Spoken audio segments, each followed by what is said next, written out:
Good afternoon, everybody, and welcome to the regular meeting of Osoyoos Town Council, Monday, December the 6th, 2010, 2 o'clock in Council Chambers. I'd like to look at the adoption of previous minutes, and this would be Committee of the Whole minutes from November 22nd, regular open minutes from November the 22nd for adoption. Any discussion on those? These will be adopted by consensus. Thank you. Was there any business arising from the minutes? No business arising. Introduction of late items. There is a request letter from Destination Osoyoos, who was also a delegation today, and they're making a presentation, so we'll follow that up with the letter at the end. I don't know what agenda people are following, but they're also on the late item was a Route 97 shuttle service that has been taken off of the agenda. It'll just be dealt with as receiving correspondence under that section of the meeting. So that is there's one further addition, and this would be BC Transit looking for a resolution looking at a trial run. This would be a transportation issue with a run to Kelowna. So looking for a motion to adopt the agenda as amended. Councillor Cronmiller, Councillor Rhodes. Discussion, all in favor, opposed. That agenda has been adopted. So that brings us to the first item of business, which would be delegations. And we have Destination Osoyoos, please. They will present their tourism market development plan. Thank you, Mayor. Mr. Don Brogan. Council. Greetings, everyone, and I'm Don Brogan, Chair of the Board of Destination Osoyoos Development Society.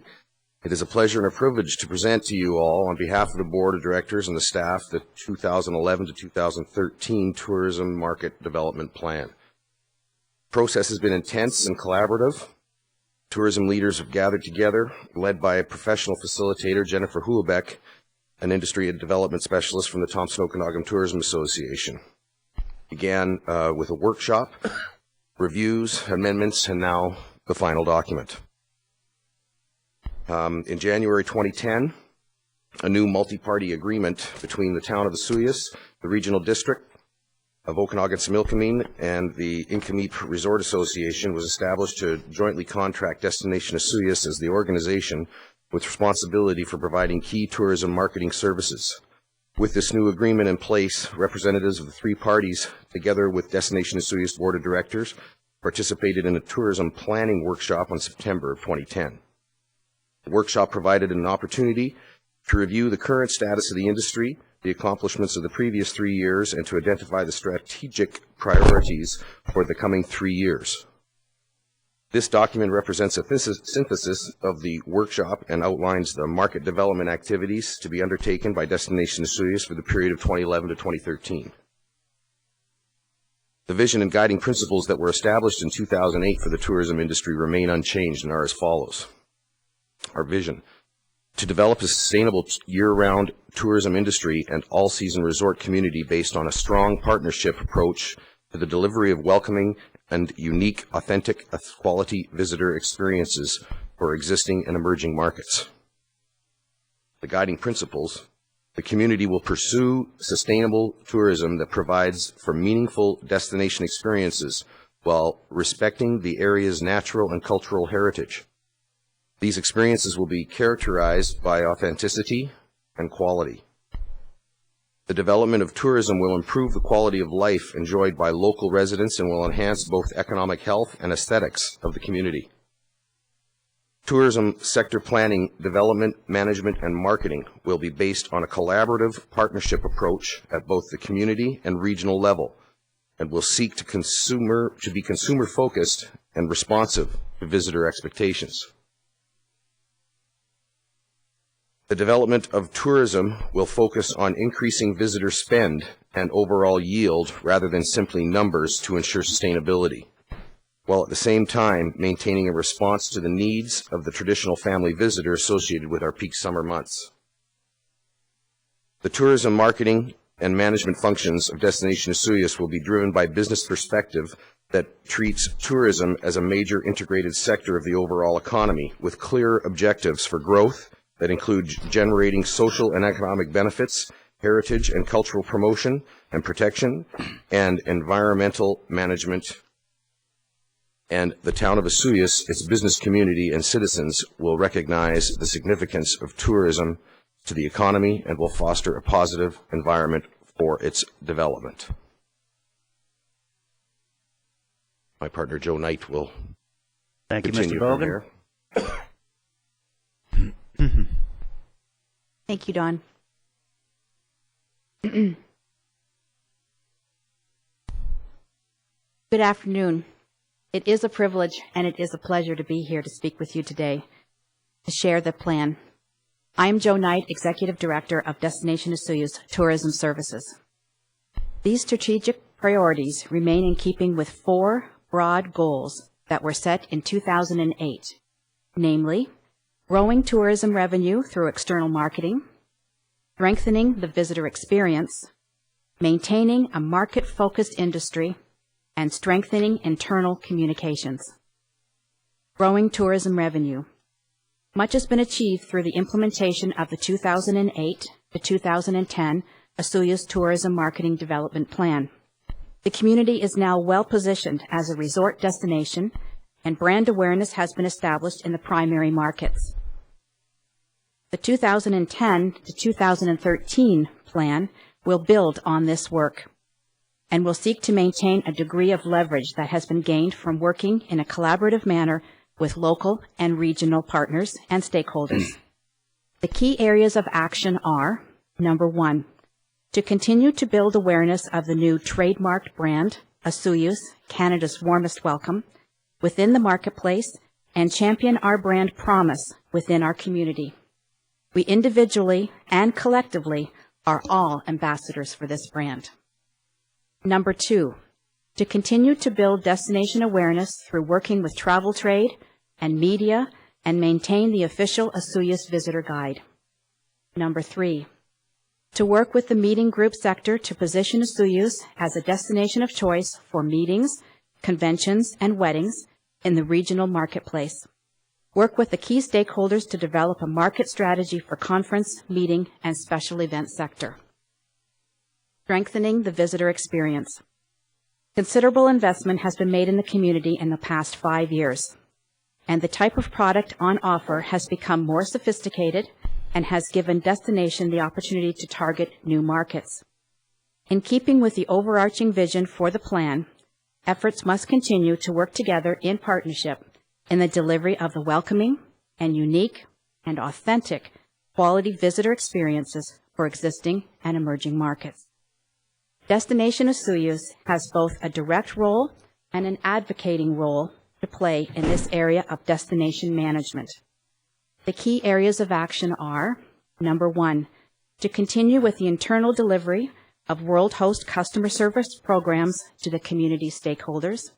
Number 2, to raise the equity of the Osoyoos brand through our continued partnership with St. John Ambulance to deliver a safe experience for residents and visitors, strengthening our promise, once again, of Canada's Warmest Welcome. Number 3, operation of the British Columbia Visitor Centre at Osoyoos, representing our community, the Thompson Okanagan region, and the province with excellence and with enthusiasm. Also to support stakeholders through the existing accommodation and activity reservation system, local fam tours, and the orientation and information provided to our visitors. Number 4, to position Destination Osoyoos as the information broker on the events that take a lead in facilitating the strategic directions of the product. To support the work of community partners through the effective liaisons with our stakeholders, inclusive of organizations such as the Osoyoos Festival Society, the Museum, the Arts and Culture Society, the Inkameep Desert Cultural Society Center, the Desert Center, etc. To maximize our existing marketing tools such as Cairo Radio, 106.5 on your FM dial, Easy Rock, website presence, the events hotline, the event calendar distribution, as well as many social media channels as well. Maintaining a market-focused industry. Maintaining a market-focused industry is a prerequisite to remaining competitive. Destination Osoyoos has already made strong commitments to core tasks relating to the development of product inventory and establishing research initiatives. Key actions are, number 1, to develop and maintain a comprehensive database of product, inventory, unique features, and related tourism services. Number 2, to work with Thompson Okanagan Tourism on tourism research and market intelligence programs to measure the value of our tourism. Number 3, to improve internal business systems. And number 4, to pursue recognition of excellence as a destination marketing organization. We are presently engaged in an international accreditation process through the DMAI, which is the Destination Marketing Association International, which is the Destination Marketing Accreditation Program. And our goal is to be internationally accredited as a DMO by the fall of 2011. Strengthening internal communications. Building a strong tourism sector and a high level of community support and the awareness for the industry are largely dependent upon maintaining consistent internal communications and building the positioning of Destination Osoyoos as the voice of our industry. The organization's monthly e-newsletter and Cairo radio are both vital tools in this communication process and must be maintained. The establishment of tourism-centric board has also played a vital role in the creative dialogue with the industry. Key action items are, number 1, increasing the appreciation for the tourism industry and the role of Destination Osoyoos in it. Number 2, to continue to build support for the brand within the community and create community pride in which will assist in delivering on our promise. And number 3, review the use of the brand by local businesses and encourage a strong association with the quality assurance that means of reinforcing the essence of our brand, Osoyoos, Canada's warmest welcome.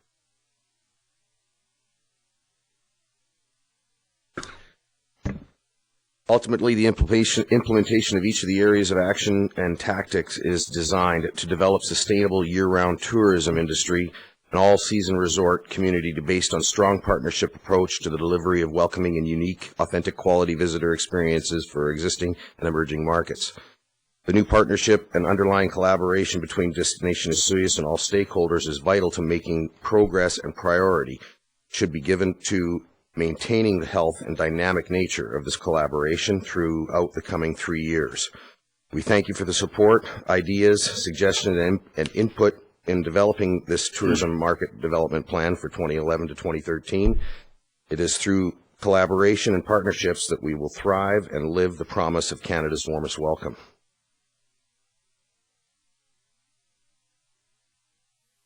That there was something that I'd like to add, that I handed off to Joe a little prematurely. The strategic priorities of the plan.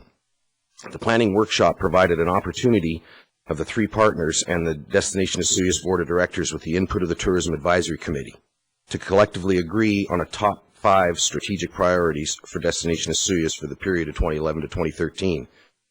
The priorities that were identified are as follows.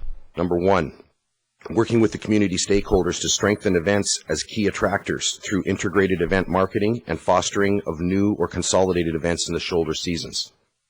Number 2, working with the meetings and conventions product sector to increase market awareness and demand for Osoyoos as a destination for meetings, conventions, and as a choice location for weddings.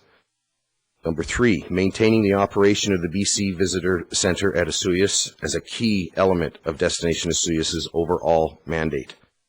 Number 4, developing an awareness of the importance of customer service and facilitating training. Number 5, continuing to build brand awareness for the new Osoyoos brand. And in addition to these 5 priorities, Destination Osoyoos will also focus on the following areas of tourism management and product development as resources permit.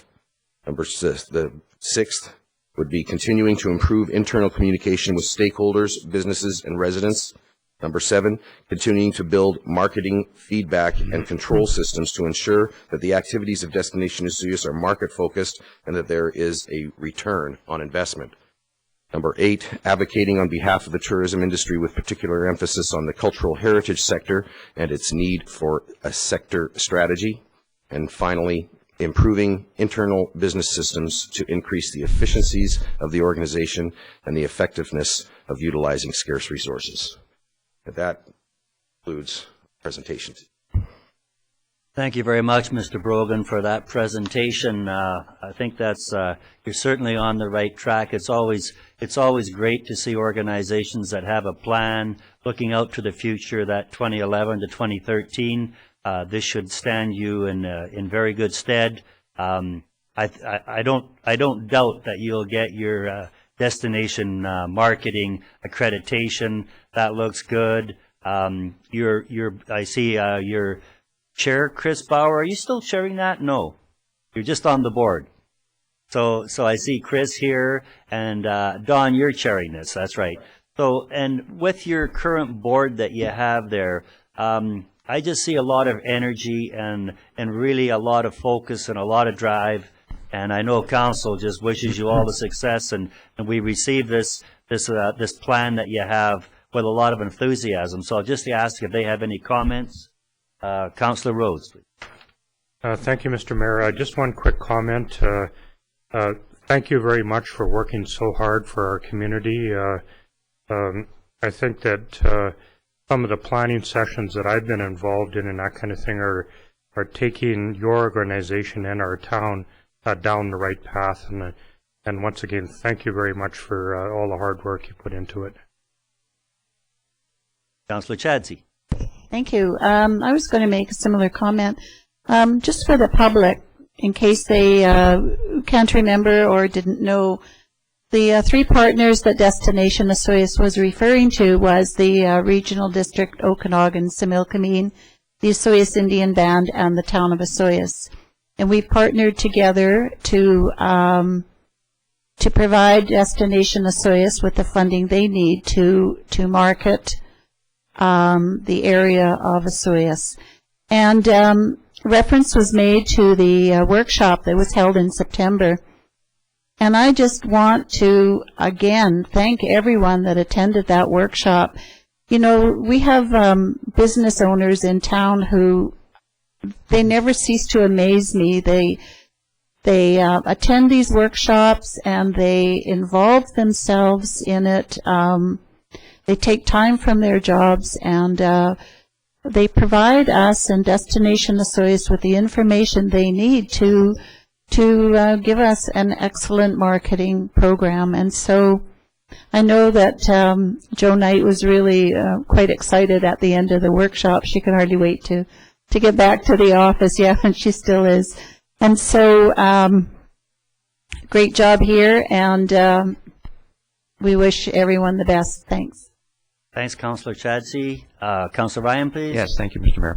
Yes, again, nice presentation, and I was particularly happy to hear the references to the partnerships that you have and some of the attractions in the community that you are trying to help support. We heard this morning a brief presentation from the Desert Society, and in fact talked to them about the support that they presumably could receive and count on from you. So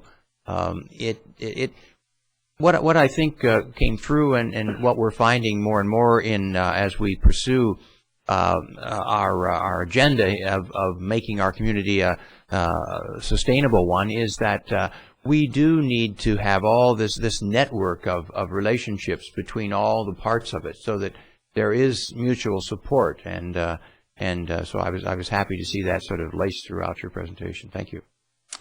Thanks, Councillor Ryan. Councillor Cronmiller, you're the senior man here on Destination Osoyoos. Senior man, yeah.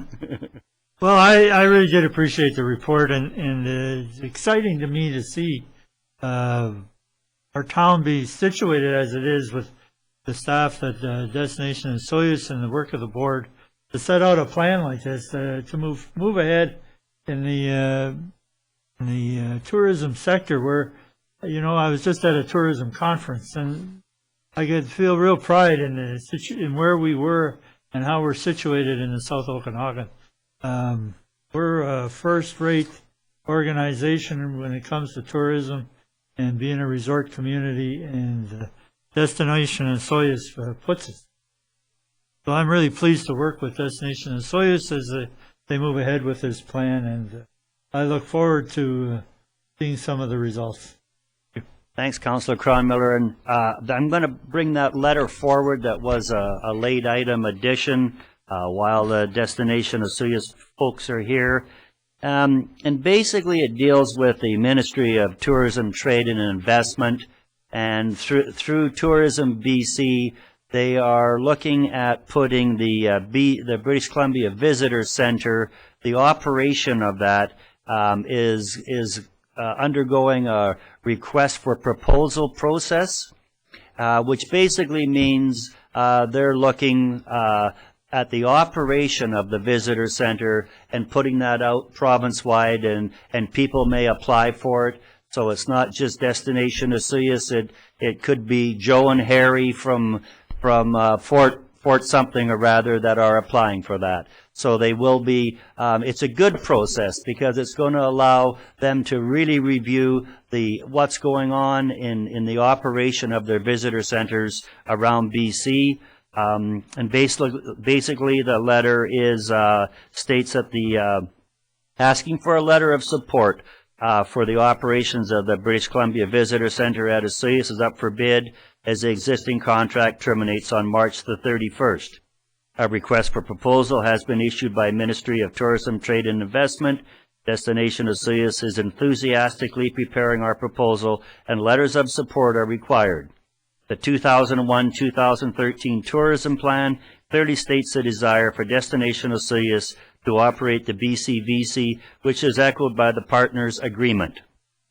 We have proven over the past 5 years that the synergy of Destination Osoyoos being the area's DMO and the operator of the BCVC under our visitor services mandate is the best practice. Who better to deliver on visitor experience than the organization responsible for inviting visitors through marketing initiatives? Thank you in advance. So what are council's wishes as to the crafting a letter of support? Councillor Rhodes. I'll also move. Councillor Chadsey. Speaking to the motion. I think you said it all. Okay, thank you. Councillor Cronmiller. Thank you, Mr. Mayor. I'd really like to endorse this letter because I think it's really something to see the board of Destination Osoyoos, which is made up of all local business partners in our community. And I really hate to see this kind of contract go somewhere else and from outside, when in fact we have all the tools and the talents right here in our community, and I think they should continue to run the visitor information. Great. Thanks, Councillor Cronmiller. Anything further? All in favor of that letter? Opposed? Carried. We will craft that letter, and I understand there's also a short time frame on that, so we will get that out to you very, very quickly. And thanks again for your presentation. Thank you very much. Shifting gears to delegation number 2. We have Donna Lomas, Regional Dean for Okanagan College, giving us a presentation. And I think there's a bit of print material around here. Donna, please. Thank you very much, Mr. Mayor.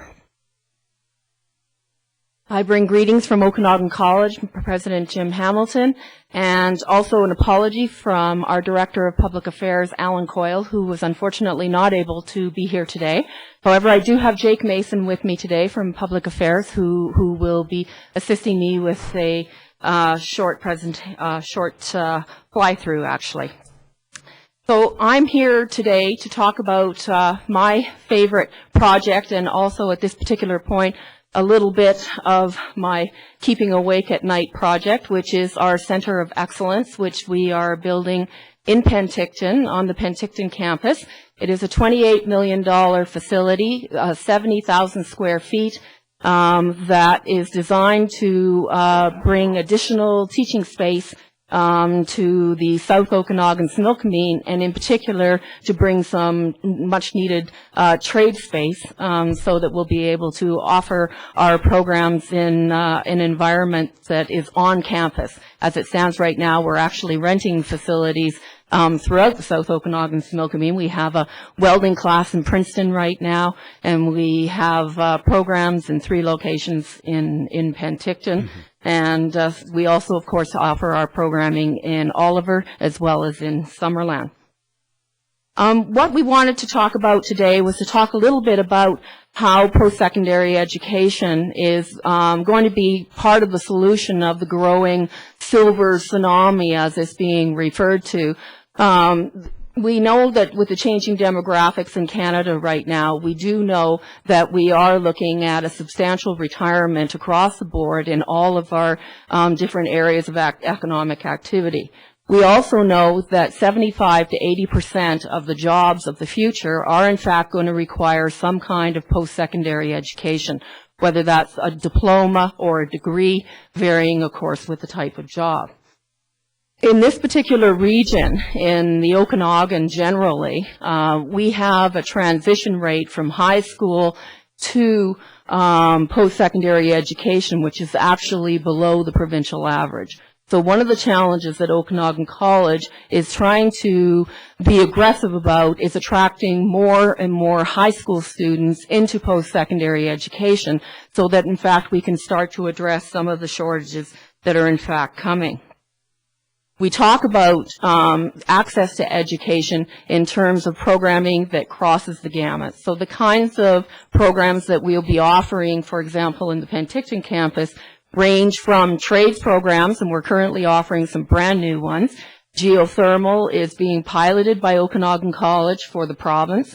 We just started a gas fitter apprenticeship program. We're now offering third-year electrical apprentice. We've been offering the first 2 for the last couple of years. We're going to be introducing plumbing apprenticeship. So they're wide variety. And I need to tell you that people in Osoyoos are really taking advantage of the new programming opportunities. Last year, in the 2009-2010 academic year, we had 105 students from Osoyoos who registered through the Penticton campus to take programming.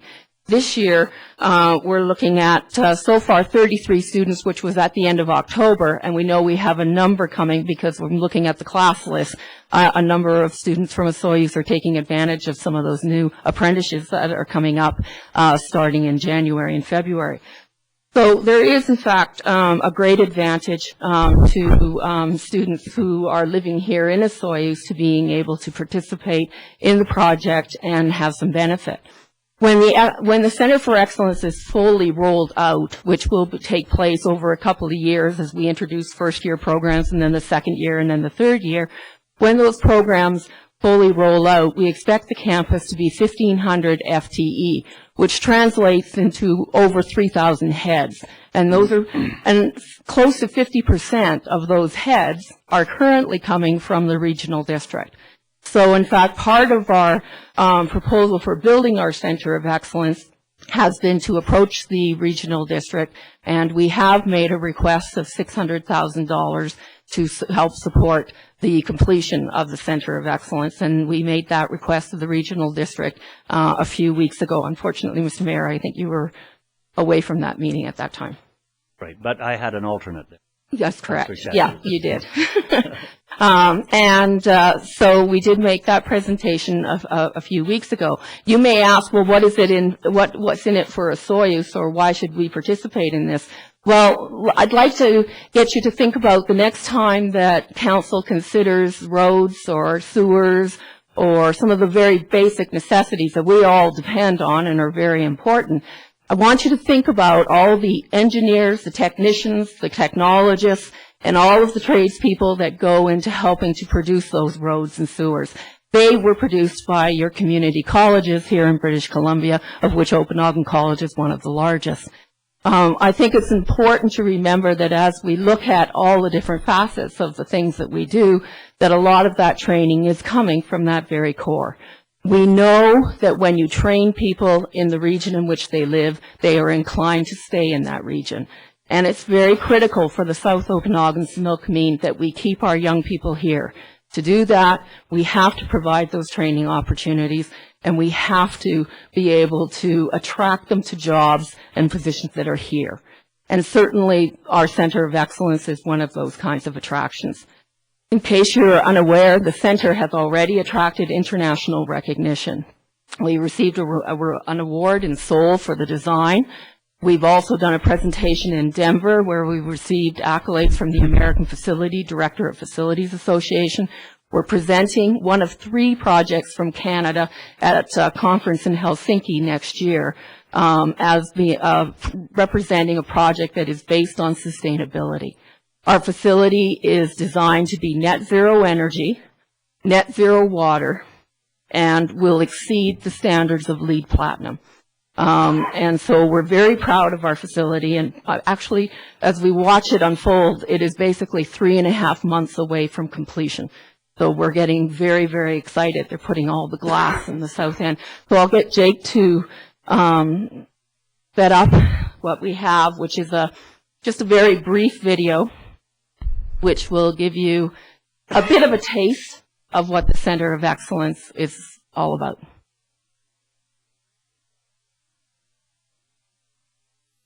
This particular facility will, in fact, house multiple types of programs. One of the programs that will be one of the big benefactors of the program will be, oh, there it comes. Oh, was there. And one of the big benefactors will, in fact, be the Human Kinetics program, which is a program that's currently directing a lot of students towards UBCO's new medical school, which is coming on board. And these students are using Human Kinetics as their bridge into medical school. So we're pretty excited about that. And I don't know if you can see it that well with the lights. There we go. There we go.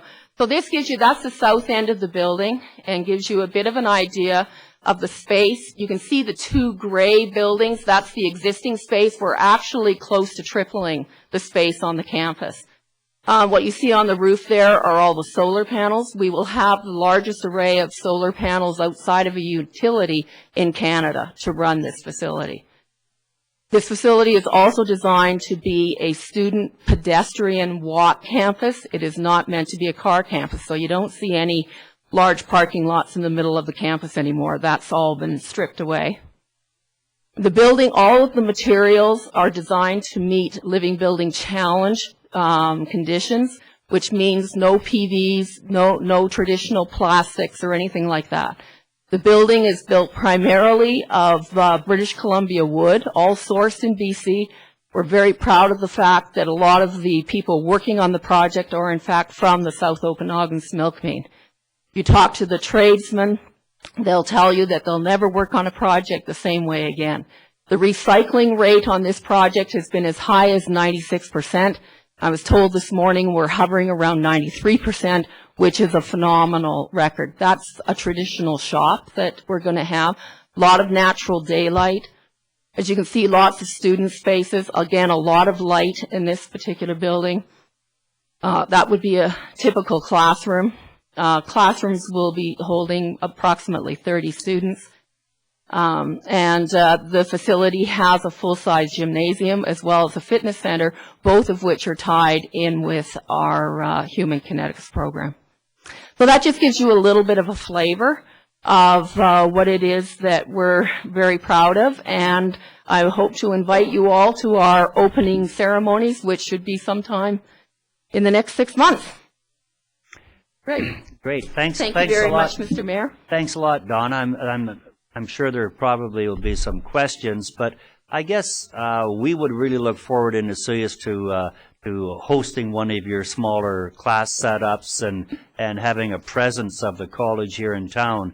It's amazing how much recognition you get when you're on the street, so to speak, and people can see your presentation and what's happening. And I know some of your programs are portable. You've mentioned the welding program in Princeton and that. So I'm just sort of putting in our dibs for maybe next in line.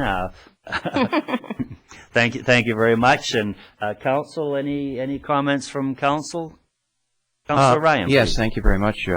Well, I think we've been following with interest the building program. Several of us attended the sustainability conference in Kelowna last month, and of course, so we were very familiar with many of the elements that you're incorporating there. But you seem to be a little disparaging of the fact that you're spread out, and we'd certainly like to encourage you perhaps to make another occasion to come down to us, not to present, but to dialogue with us about how you can locate some programs in Osoyoos. One of the things about green buildings is that they're nice if you can walk to them, but if you have to drive to them, there's a little bit of offset there with the carbon emissions, and not having really excellent transportation here, public transportation between Penticton and Osoyoos. We'd certainly like to educate more people, not just in the elementary and high school levels, but in post-secondary here.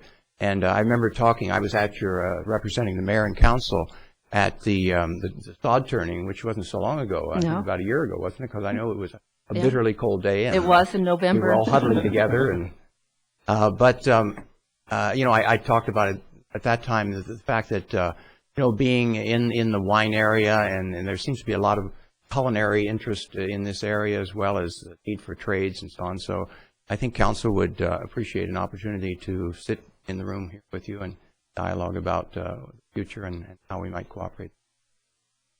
And just to respond too, we do run programming in Osoyoos. We do schedule things in Osoyoos, and it's a question of numbers that sometimes comes up, and that's always the challenging piece, because you can offer a program that 2 or 3 people really desperately want, but you can't get that 5, 6, 7, 8, which allows you to be able to run it financially.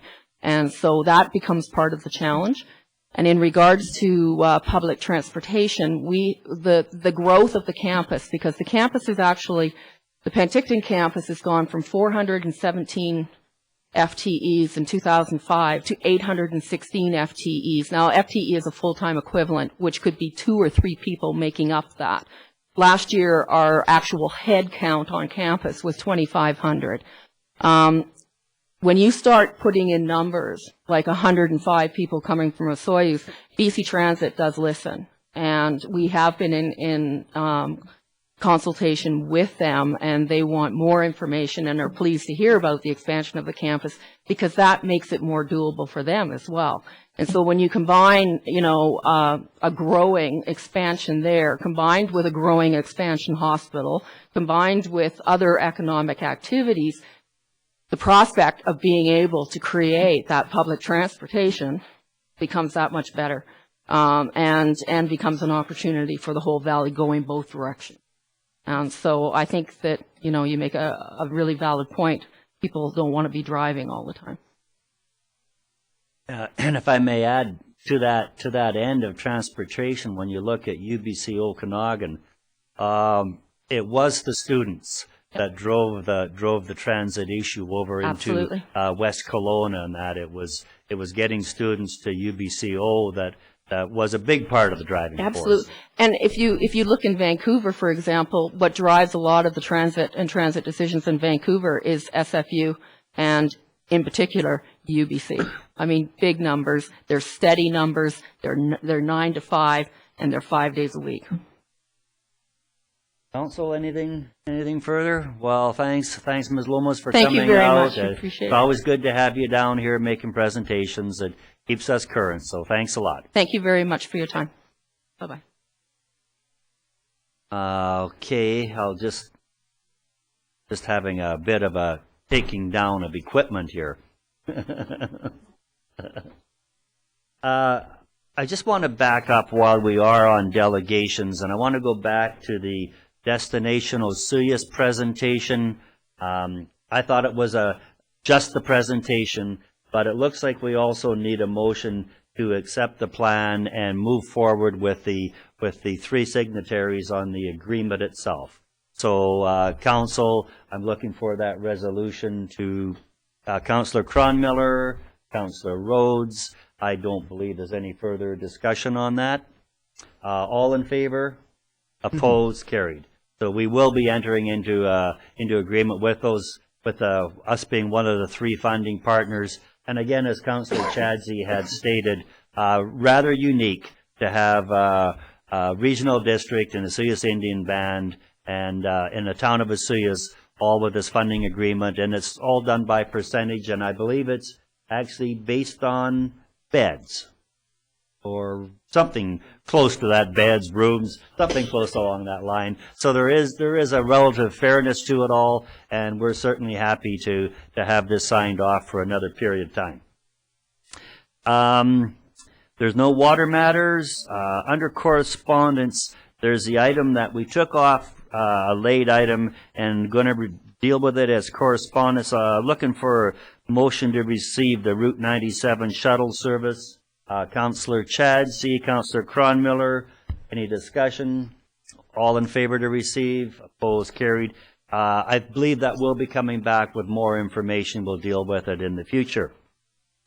Heading into the bylaw portion of the meeting, and again, this is one of the bonuses of having afternoon meetings, is we get to have staff here, and in this case, we have our building inspector, senior inspector, Neil Pageant, actually going to present the bylaw.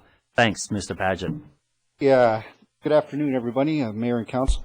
I'm actually just presenting some housekeeping updates to the building bylaw 1251 that was adopted back in September of 2009. And one of the things that we didn't follow through on was that we don't allow for a fee reduction for building permit costs for complex building where there have been letters of assurance submitted by a registered professional architect.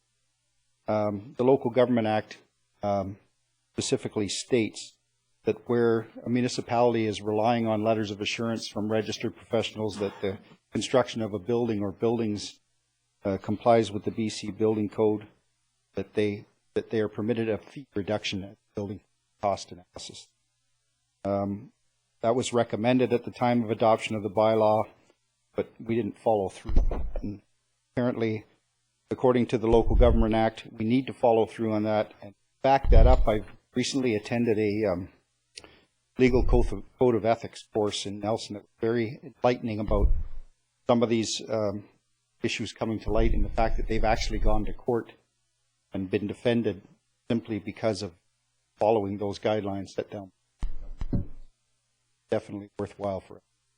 I've done a little research on the actual amount. Ranges from about 2.5% to 20% for various reasons. Some of those reasons are some of the local governments that allow for only a 2.5% fee reduction have enormous building permit staff, in-house engineers that do a lot of the work that the registered professionals would be required to do. Therefore, they allow for the very minimum 1.5% to 2.5%. Some places like the town of Oliver don't have a level 3 building official, so they allow a larger fee reduction. In our current situation, I think with a top level building official in place, I think a 5%. I'm sure that would be palatable to council, but we'll see if they have any questions. Council? Councillor Chadsey. Thank you. This is just on the building permit, not on the plumbing or just on the building. Yes. Should be noted that there are a couple other housekeeping items that need to be corrected within the bylaw. They're more typographical in nature, so I won't go into the details. Okay. Okay. Councillor Chadsey. Then I'd like to make a motion that we give bylaw 1251.01 for second and third reading. Councillor Rhodes, any further discussion? First 3 readings. Councillor Rhodes, please. I just wanted to clarify that. I think it's 1, 2, and 3. Readings 1, 2, and 3. Oh. Okay. So what was the motion? For second and third. For second and third. So what? Well, it says in the recommendation for second and third. Oh, okay. Mr. Mayor, I think it was a hearing thing. Oh, okay. Okay. The first, Councillor Chadzy's first or one was Okay. hard to, Okay. that's all. Okay. So anyway, we are doing first, second, and third readings to the Osoyoos Building Code Administration Bylaw 1251.01, 2010. All in favor? Opposed? Carried. Thank you very much.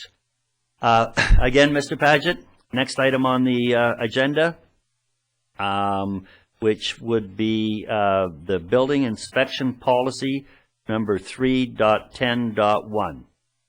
Again, a report from Mr. Paget. Thank you. This also relates to Building Bylaw 1251. Should have been done a little bit sooner, but it's here today, so away we go. In the front page of our Building Bylaw 1251, there's a notice to registered professionals. And this guideline comes right out of the core MIA bylaw requirements. Say local governments need to deflect liability for complex buildings, and they need to reflect that liability on the owners and their consultants. So this is a notice to registered professionals stating that the town relies on the letters of assurance submitted by those registered professionals that the building or buildings will conform with the BC Building Code, our bylaw, and other enactments respecting safety. This also creates a need for us to have a policy specifically define the roles of the registered professionals and the role of the local building inspector. Still maintain a presence on site from time to time to ensure that those field reviews by the registered professionals are taking place and that they specifically relate to the completion of the project. So this policy is required so that we can, if we ever have to defend ourselves in court, we've made it absolutely clear to owners and registered professionals that this is the policy we will take, this is the way we'll look at all conflict.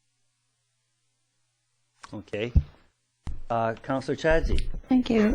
Neil, by doing this, are we relieving ourselves of the liability of the ethics of the professionals, or whether or not they're still properly certified, or if the person who took out the building permit, for example, might change professionals midstream? Does this, all of this, relieve us of the issues of liability? Or are you yes, that's what it's designed to do. It's okay. Designed to state that everything associated with the plans that are submitted for any kind of a complex building project, all the responsibility lies on those responsible for its design, those registered professionals responsible for its design. And the building code ultimately states that the owner is responsible for that building. So this policy just backs that up. As far as whether the registered professionals are maintaining their status as required, I don't know if that deflects liability for us from that in that complete sense, but the building code, however, does regulate whether or not their registered professionals' status is kept current. So I don't think we need to address that in this policy. And what happens, like we have a definition of a complex building. Yes, we do. Yeah. It's right in the bylaw. Yeah. What happens if it's not a complex building by definition, but somebody has opted to have an architect design their home or whatever? That's a very good question. Those letters of assurance are still submitted. If let's take an example. If I'm going to build a pretty complicated house, it doesn't require an architect, it doesn't require a structural engineer for the whole building, but maybe I want a 12-foot wall in my basement, which the building code doesn't address under Part 9. That would require letters at that point, and that this policy would cover that. Because complex buildings are not actually mentioned within the policy, just ever letters of okay. Councillor Ryan. Thank you, Mr. Mayor. Neil, I was just curious as to what a scenario would be here. I mean, you're not necessarily meeting with the registered professionals on site. Do they do copies of their periodic reports and so on? Are they in place in the construction office, that sort of thing? Yeah, usually what we do is we set up a mailbox for the building official, and it's determined at a pre-site meeting before the building permit is issued that we'll be relying heavily on those field reviews, and they need left on site before the registered professional site. So they're all pretty good about making triplicate copies. Okay. And then we come through after the structural engineer and the architect have done their reviews. We look at their reviews, make sure that the progress specifically relates, walk through the building. If we see something that just doesn't look right, and it states that right inside the front cover of the building bylaw, that comments provided on a monitoring report issued by the building official will be relayed directly to the coordinating professional. The coordinating professional, usually the architect, is specifically identified with it. So the chain of command, if you will, or chain of communication is in place. Anything further? Looking for that recommendation, please, Councillor Rhodes. As presented, yeah. Yep. Seconder, Councillor Ryan. Further discussion, all in favor, opposed, that is passed. Thanks a lot, Mr. Padgett. That was great to have you here. We get a little more technical that way, so it's always good to have staff here at these meetings. Thank you very much. Great.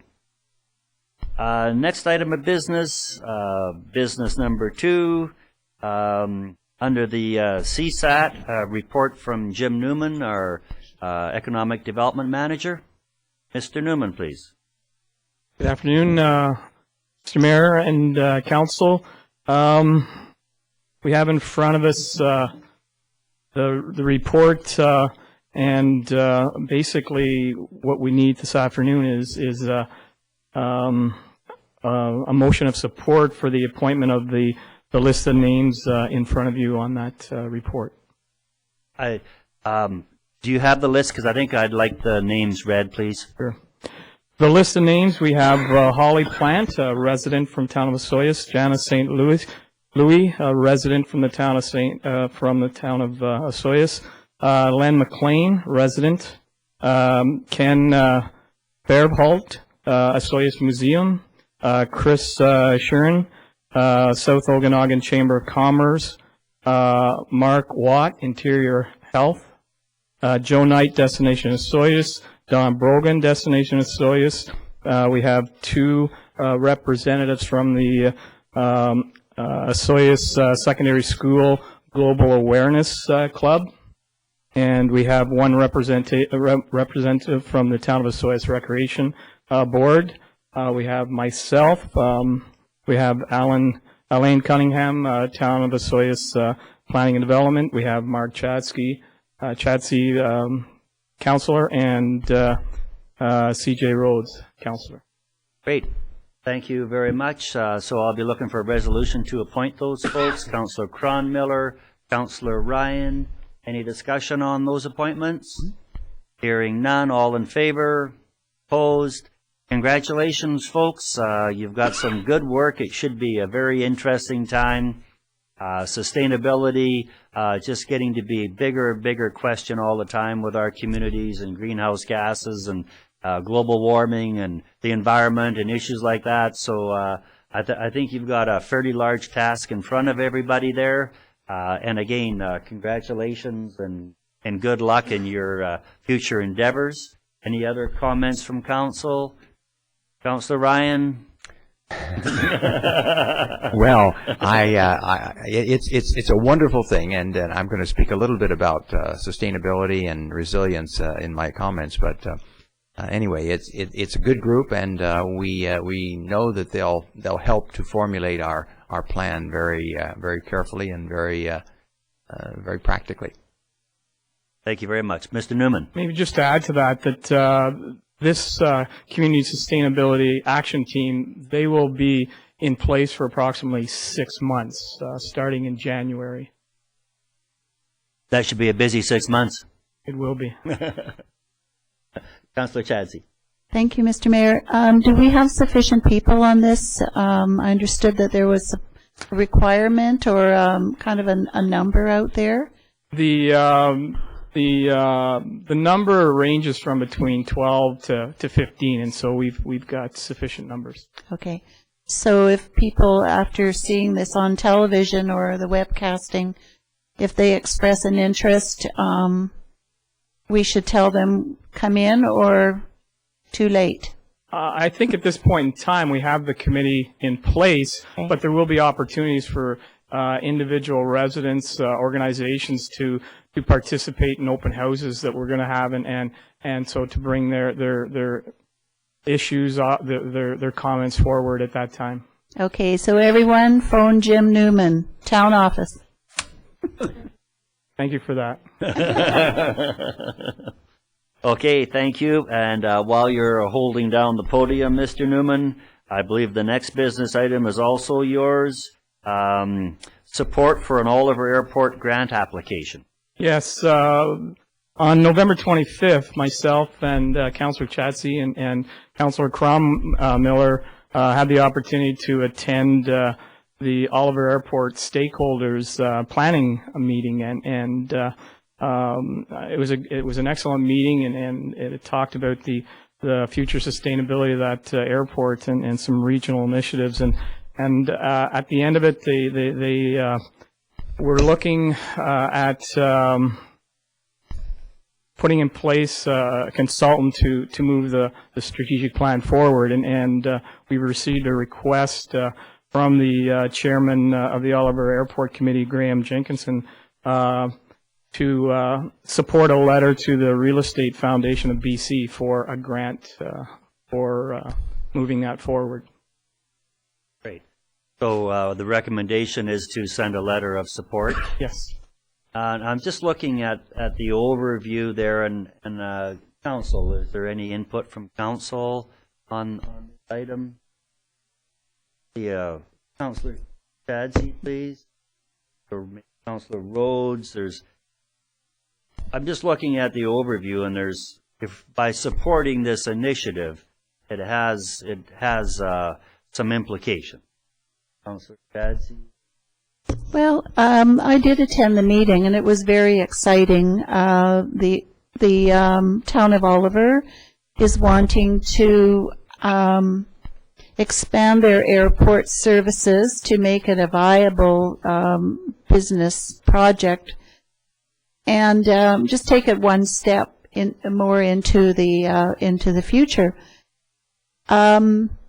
There was a lot of talk about partnership, about whether or not the town of Osoyoos should abandon their airport and tie in with the town of Oliver. But at this point, I'm not sure that what they're really asking for is just a letter of support to apply for a grant or a consultant. And I'm not sure that if we gave that support that we're really committing ourselves to making a decision about where the town of Osoyoos is going. At least that's not my flavor or feeling. I feel that further down the road, after a lot of discussion, etc., that decision can be made. So I support the sending of the letter without feeling like I've made a decision that our airport is kaput. So. Okay, and I think that's a valid comment. Further discussion, Councillor Rhodes, please. Well, thank you, Mr. Mayor. I'm going to jump in at this time and offer a motion towards this, and if we're lucky enough to get a seconder, I'd like to speak to it at that point. If I could, yeah. That motion would be to approve the writing of a letter by the mayor supporting the town of Oliver's grant proposal for fund to develop an airport strategic plan. Yep. Seconder on that motion, Councillor Cronmiller. Any further discussion on that motion, Councillor Cronmiller? Thank you, Mr. Mayor. I was attended this meeting as well, and as mentioned, and the thing that impressed me as Oliver moves ahead, looking at the facility that they have, that we were included.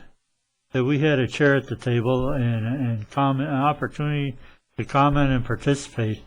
And I think that's really important. And whether it's the Oliver Airport or whether it was the Penticton Airport or Kelowna's Airport, they're all part of our region. And it would be nice to have chairs at all of those facilities, as they all affect us in different ways. And And I thought this was just great to be there and participate that way. And I would fully endorse this proposal and this letter, and that we move forward. And it'll be, I know that we will be included in the future conversations and meetings that they have with regards to this planning. And I think it's great to work with other communities and develop other partners, new partners. Great. Thanks, Councillor Cronmiller. Yeah, I think a regional approach is probably long overdue. Councillor Councillor Rhodes, please. Thank you, Mr. Mayor. Speaking in favor of the motion, definitely, I'm really in favor of the regional approach to this, and anything that we can do to, benefit our community by moving forward with this is a good, positive thing in my mind. I've been quite vocal in the past about my disdain for the airport that we have in Osoyoos right now. I'm not even sure whether you can actually call it an airport.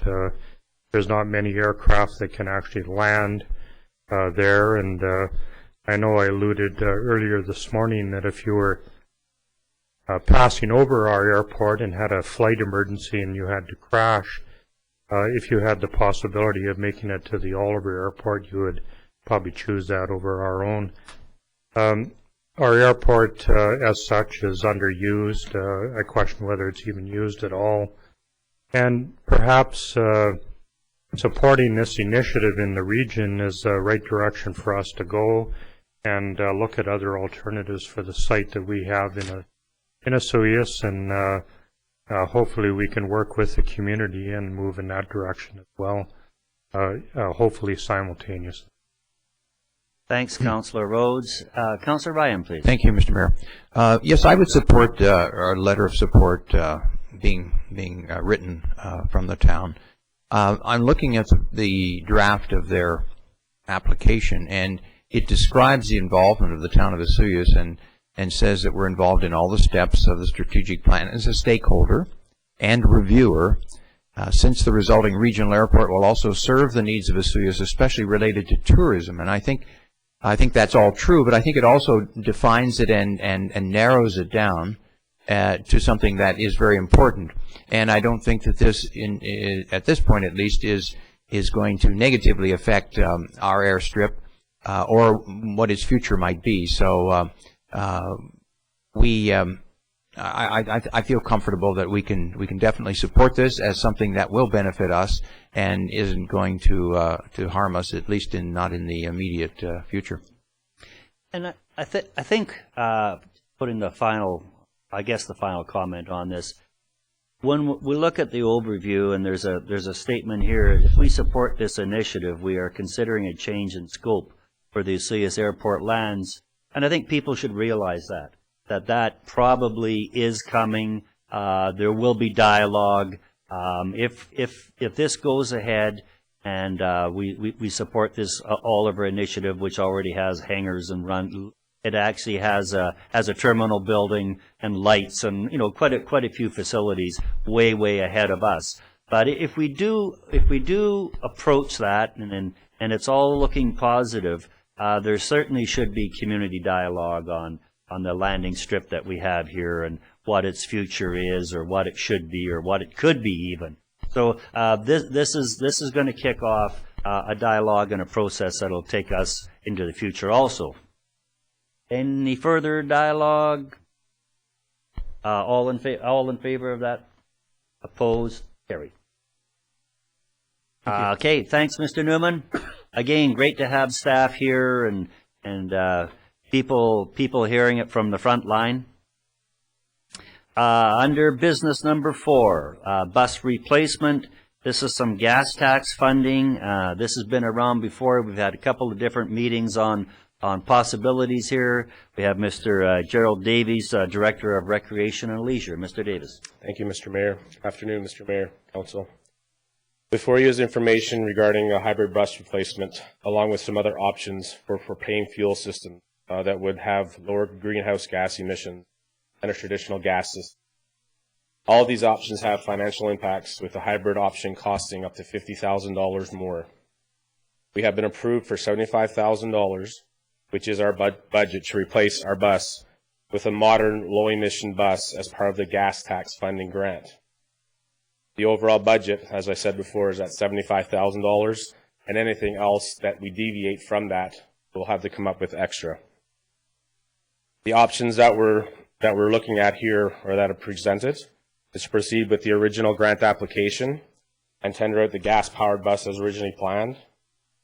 Option number 2 is to proceed with a hybrid option, which may require up to $50,000 more funding, or to proceed with a propane fuel bus, which will have some financial implications above the $75,000.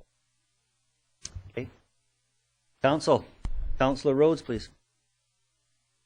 Thank you, Mr. Mayor. Well, we had the pleasure of reviewing this report since last Thursday, and when I got the agenda, this was my first item because I feel somewhat responsible for taking this initiative into the hybrid category. I'm absolutely appalled. You know, we have a strong political will in this council, and our greenhouse gas emission goals are mandatory that we achieve them, and we're trying to move in that direction. And the price of this technology is just way beyond anything that we can afford, and I'm kind of really disappointed in that fact. You know, you want to do the right thing, but you can't because you can't afford it. At the UBCM about a month ago, I grabbed my hat in hand and stood in front of 600 people and asked a question of a person from California who is intimately embroiled in reducing greenhouse gases with Arnold Schwarzenegger, and he gave a beautiful rendition of how they've solved all the problems in California, and I flat out asked him, well, you got all the good ideas, how does a little community like Osoyoos afford these things? And there was no answer forthcoming at all. He blew me off, and I kind of had to blend back into the crowd again, and there was no answer to it. So rather than giving up and rolling over, Gerald, is there a possibility of looking at a reduced size vehicle? That, you know, this is a matter of providing a service in the community or stepping forward for our environment, and I kind of view it from those two different directions right now. And I'm not sure if I'm quite there at this point. Is there other options that we could look at, a reduced size vehicle that would kind of fit the community needs and be a little bit more sensitive to our environment and our goals in that area? I think originally when we decided to replace the minibus with what we have, we were looking at how we use the bus now. The daycare will use the bus on a number of different occasions throughout the year. They have 15 to 20 children that they transport, mostly within town. Sometimes they'll do day trips. Our summer program will use it a number of occasions during the summer months, and they do go on an overnight trip. We could use a smaller bus. We would just make more trips for that. Some other groups that have used it, a smaller bus would probably accommodate them if they're going on a scenic tour, if they're going on a wine tour, or those kind of things that they do use it for.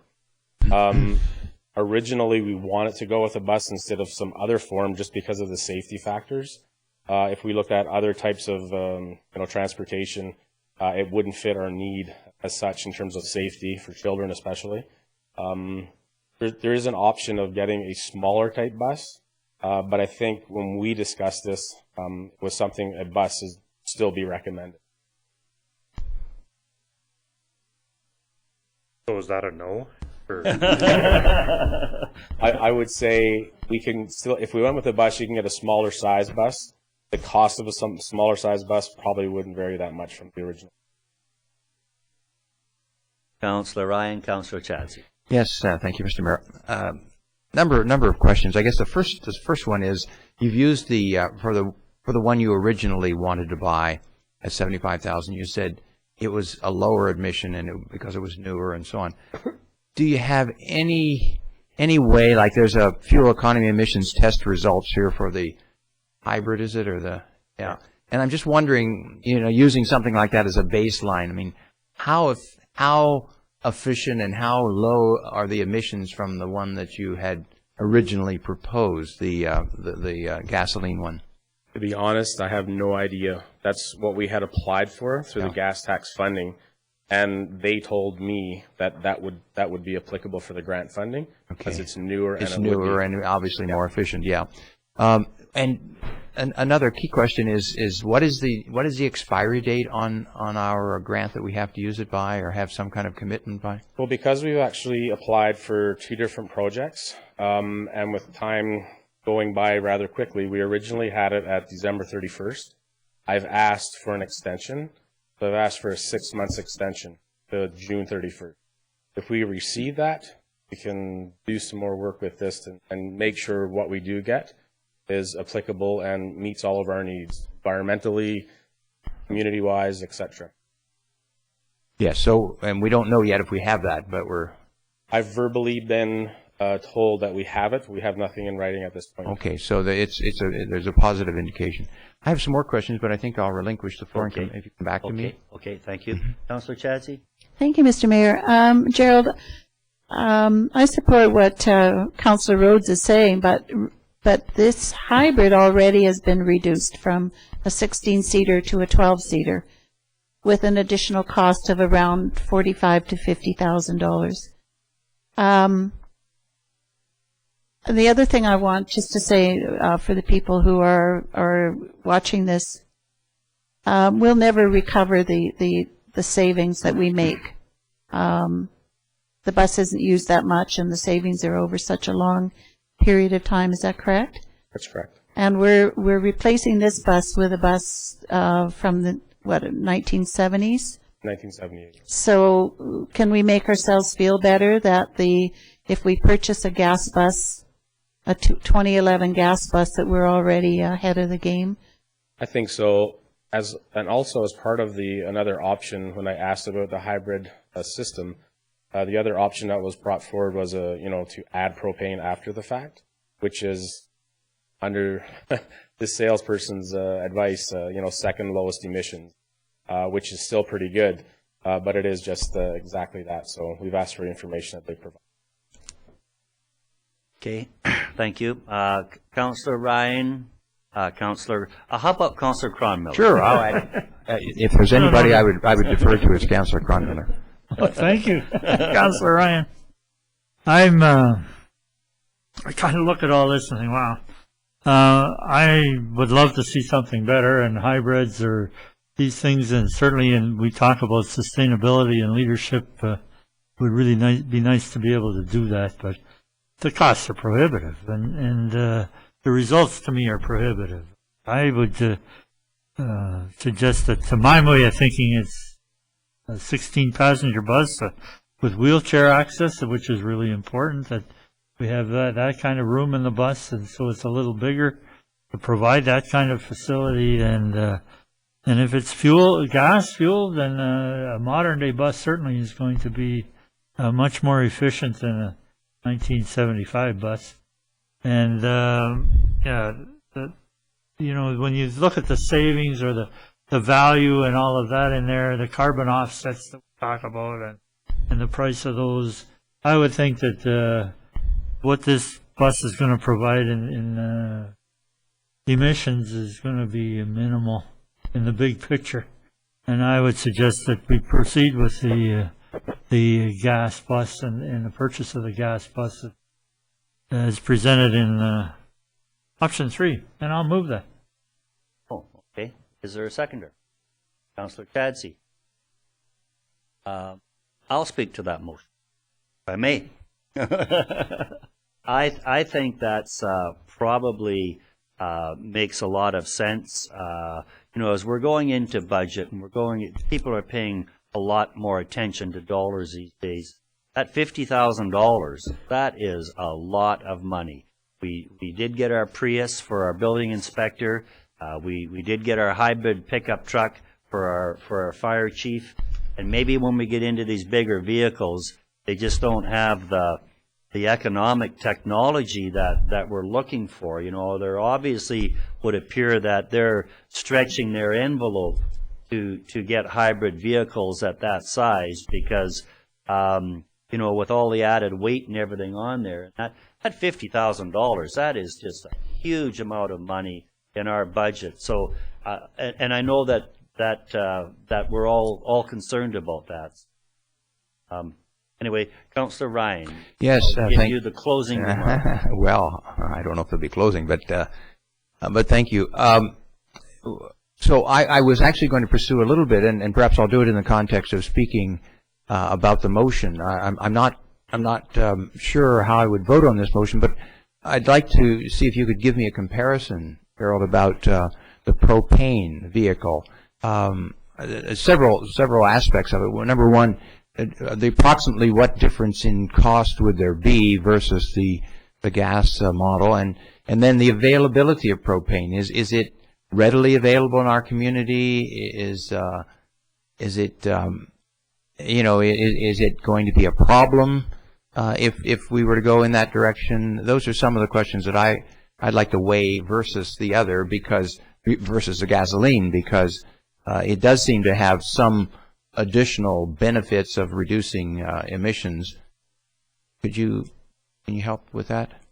I'm not sure what the availability is in terms of, you know, gassing up in Osoyoos. I know there's at least one, well, there's at least two I know in Osoyoos that you can actually pull up and fill up in terms of propane. The extra cost minimally, as presented on the report, was $7,500. If we decided to go with a gas-powered unit and then convert, like an aftermarket conversion, we're looking at that price. If we sign up with some kind of propane program through one of the gas companies, we're looking at 50 to 75 cents for the propane, which I think is very competitive in our environment. In terms of past issues that we've had with propane and startup and whatnot, they're all listed on there to say that that's not the case right now. So they, you know, turn of the key, you're going and whatnot.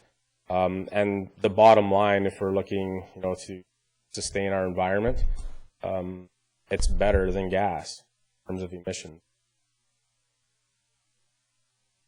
Okay, well, thank you. You know, it seems to me that if $7,500 is not a lot more, it seems to me, to get something that's greener, and so that helps me. Thank you. So I guess on that, we would still be looking at buying the gas, and that would be post-market conversion. Councillor Rhodes, Councillor Cronmiller. Thank you, Mr. Mayor. Well, similarly, I'm kind of caught here right now. I guess my motivation as we sit here at this moment would be to speak against this motion. I'm not prepared, like I said earlier, to give up on the alternatives at this point. So I am going to speak against the motion. I would like to investigate the possibility of the propane conversion. I know of 3 locations in Osoyoos where you can buy automotive propane. Even at the Incomeep campground, they have an automotive pump there. And I think that propane is accessible. Might require a little bit of planning if we're going on long distance trips, but certainly is a much better alternative. I can almost guarantee when we look at emission results, if we buy a gas engine with a 6-liter category engine, that we're looking at the largest contributor in automobiles to greenhouse gases. I can almost guarantee that there would be nothing on the market short of a semi that would produce more, and I'd even put a semi up against that. So at this point, I would be speaking against the motion. I would like to look at other alternatives. As we go down in the affordability scale, I definitely think that propane, and I would like a little bit of statistical information to support that. Mr. Emenko? Just to clarify, we would have to buy a gas vehicle first and then do a propane conversion. So that's the one on the table. That's the one on the table right now. Okay, let's go to Mr. Davis. Is that That's all I wanted to clarify. Councillor Cronmiller? I have a question. Thank you, Mr. Mayor. If it's a factory-equipped propane vehicle that we purchase, it would cost us $14,000 more. To convert a regular gas one would be $7,500. So I have a real issue with this, in the idea that the warranties would probably go right out the door as soon as you converted it, I would think, because any one of the bus companies that produce these, I'm sure, would say, now you've done something to the powertrain that's not our equipment, your warranty is no longer valid. And I know we encountered that with the police cars years ago when we converted to propane. We'd convert on our own, and then so all of a sudden the warranties are no good. So you lose some things by converting that way. I would suggest if we wanted to go to propane, then we should be looking at the $14,000, which to me now becomes a cost-prohibitive feature. And so that's the issue here. I think the cost and value of it is the thing. When we look at it as a new vehicle, it's savings. Do they outweigh all of this? And when we talk about savings all over in the different places, is this worth the leadership role? $7,000 more than or $14,000 and no warranty. If something goes wrong with it, we could be in for a motor or a transmission. So I guess that brings up a question that I have. I don't know that, for example, General Motors makes a propane vehicle. So when we're talking at that $14,000 and sort of referring to that as the manufacturers, is that the bus outfit that's mentioned? They're doing the conversion. So that would be $14,000. They do the conversion. It's still a General Motors gas engine that's been converted. So maybe we need more information. Is how I'm looking, because I don't quite understand. But Councillor Rhodes has got some. When you do an aftermarket conversion, you have a dual purpose, gas and propane. You can operate on both. When you buy a factory installation, you have a propane pure just vehicle. So the manufacturer like Ford or Chrysler, they actually make a propane vehicle. Yes. It's OEM. Okay, and GM, right, sorry. I didn't understand. Councillor Rhodes. So I'd like to ask a question of our director again. The grant money that we are allotting, the $75,000 to this, do we have to buy a gas vehicle? Did I hear that in the equation somewhere? Currently, that's what's in the, actually what it says, just a lower emission. So the quotation that we got, has it been negotiated? No, they were just quotes. Nothing has gone to tender. Nothing has gone, once this happens, council decides what type of bus we want to do, and the parameters, like the type, everything in terms of details, it'll go out to tender, and then we'll look at the number. So we do have the option to reduce that cost by negotiation techniques that we certainly can go out in the marketplace and say we don't want to pay that, we'd like to pay a lot less, and hopefully we have that option. It doesn't compromise the grant status at all, or? Well, I would certainly entertain a motion to postpone. I'm getting a lot of 14,000s and 50,000s and manufacturer conversions, and I just wouldn't mind having a little more clarity on it. It looks like it's a fairly big dollar item. Somebody wanted to. Yeah, but we'll get. Borough would take. Borough will. Yeah.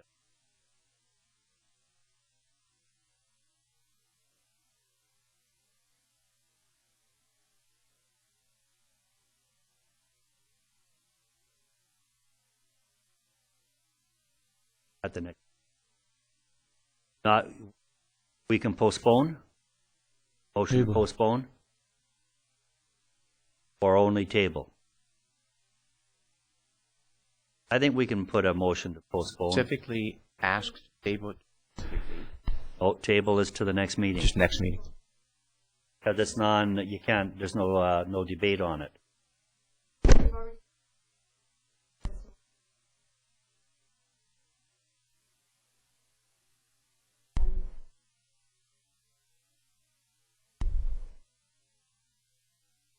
Okay.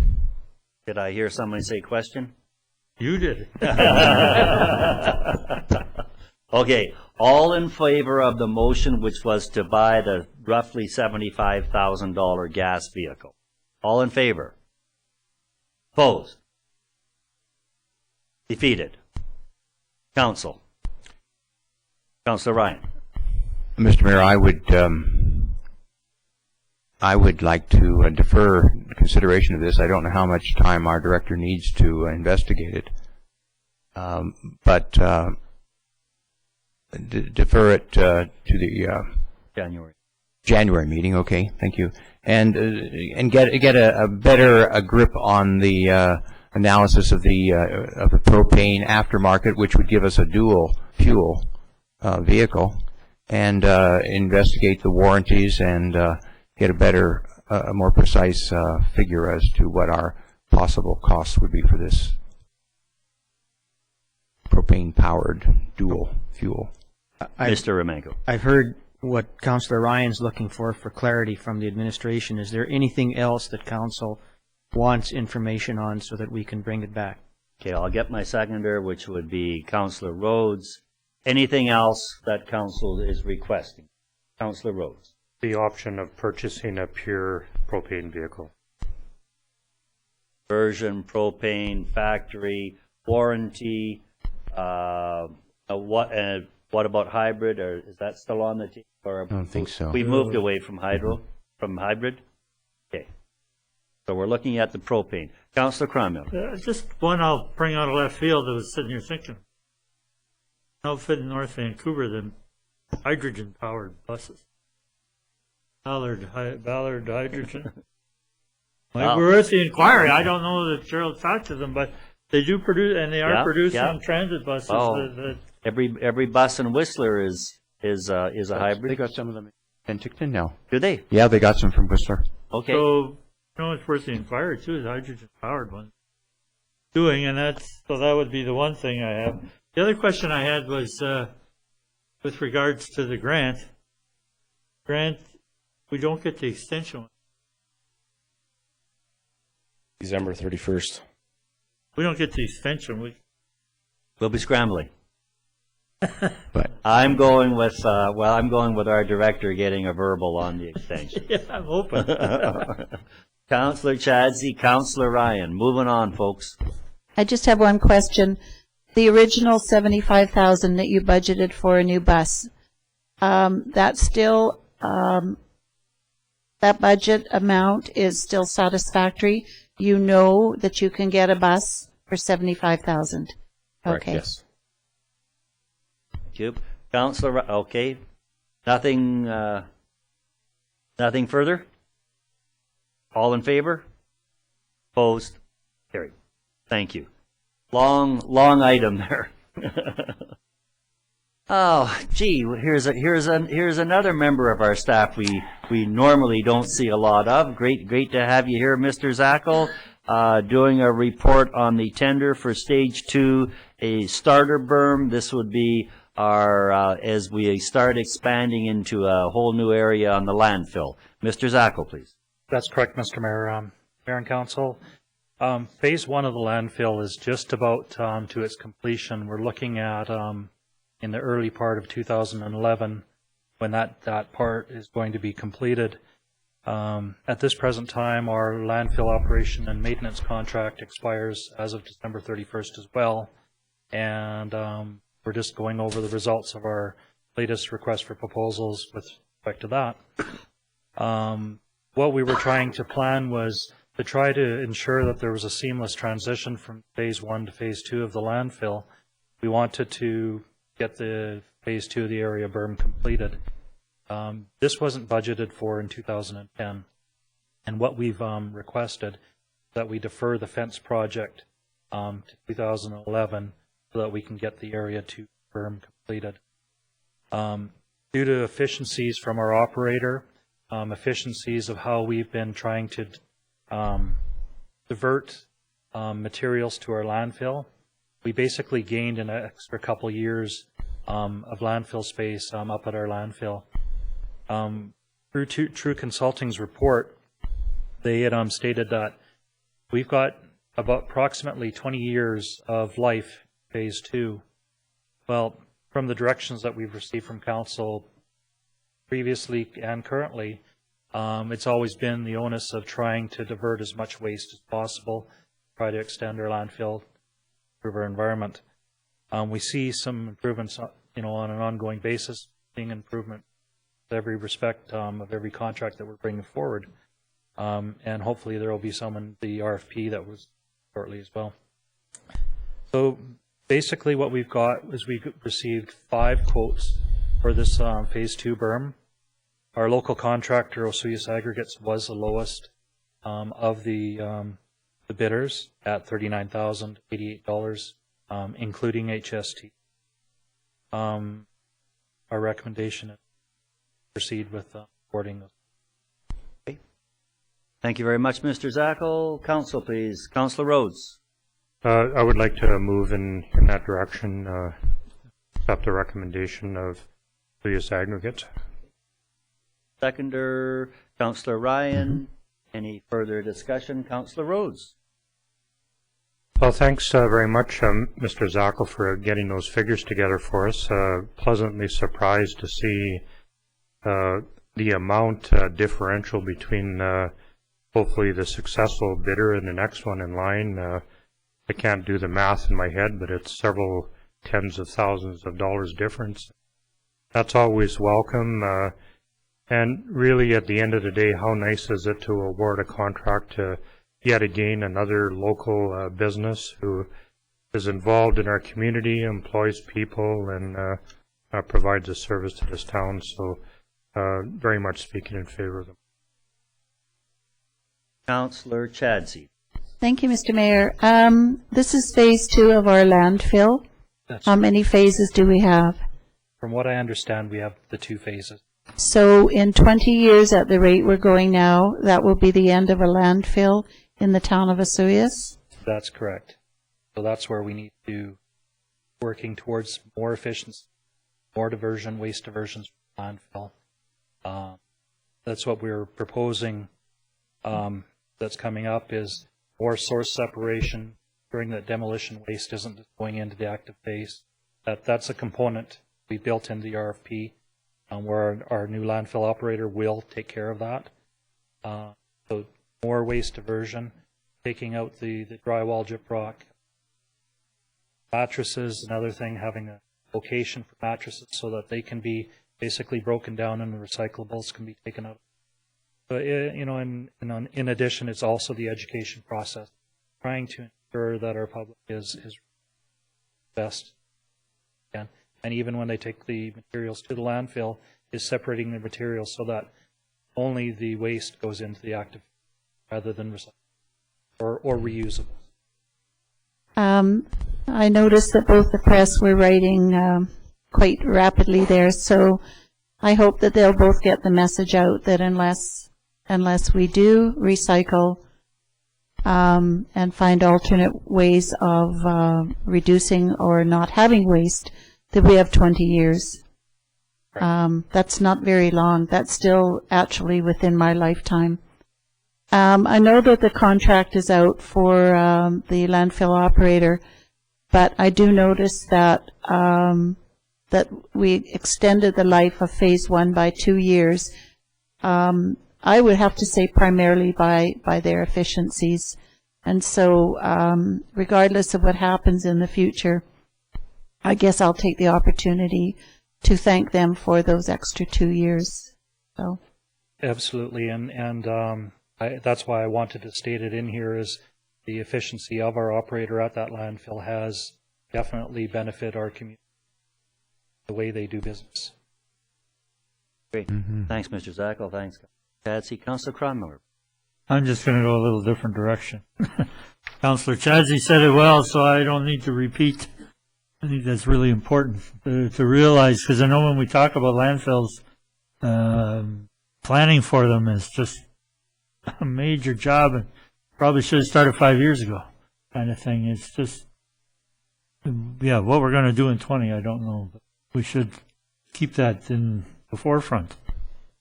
The other thing, I just want to ask about the deferment of the fence thing from the budget. Should it be added to the motion to defer it to 2011? Basically, that was part of the option. There was, well, no, it wasn't. No. You can make add it that, to or the you can motion? just add it in the 2011 budget process. It's just authorizing this expenditure. Okay, so versus- we don't need to worry about it, really. No. Okay. So I guess, I think we all understand that there won't be any more landfills as we know them now. There'll be a regional one somewhere, and who knows where that'll be. That might be in the middle of Alberta or something. I don't know if we'll get anything close, but when Campbell Mountain closes in Penticton and Oliver and OK Falls, all these small traditional sort of town landfills that we have now, they won't be coming back. There will not be another location. So I hope that we're going to start looking at, street side compostable pickup and things like that. And I guess when we get to that fencing issue, I know this is really not a part of the fencing, but I would hope that we would look at having access fencing for bulk recyclables, like the newspaper bins and all that, so people can get in there at different hours than the landfill now. Right now, we still make it hard for people to recycle because you can't get into the bins, paper. So there is a need out there, I think, and I'm sure Councillor Rhodes will bring that item forward when we start talking about the fencing and the contract and what it's. Anyway, thank you very much, Mr. Zackel. Is there any further dialogue? Councillor Rhodes, please. One quick comment. The resort municipality of Whistler's landfill, everybody should know, is in southern Oregon. It's a long drive to drop stuff off. Yeah. So going back on the awarding of the contract to Osoyoos Aggregates, all in favor? Opposed? Carried. Thanks, Mr. Zackel. Nice to have you at the meeting. Okay, that brings us to the regular council meeting schedule. And normally we miss a few meetings because of holidays and Christmases and things like that. So there's an overview here on the community charter. And I'll just look at the community charter does not establish a specific date for preparing the schedule. Recommended that the January 3rd meeting be canceled, and therefore the advertisement must be placed in the December 22nd, 29 issues of the local paper. And I guess the resolution that's coming forward would be that the January the 3rd and the August the 2nd, 2011 council meetings be canceled, and that the proposed 2011 schedule of regular council meetings be approved as presented.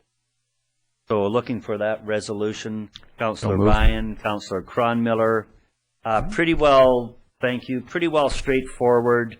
I think the September one, which is in our policy, the Labor Day one moves to the Tuesday, and everything else is following.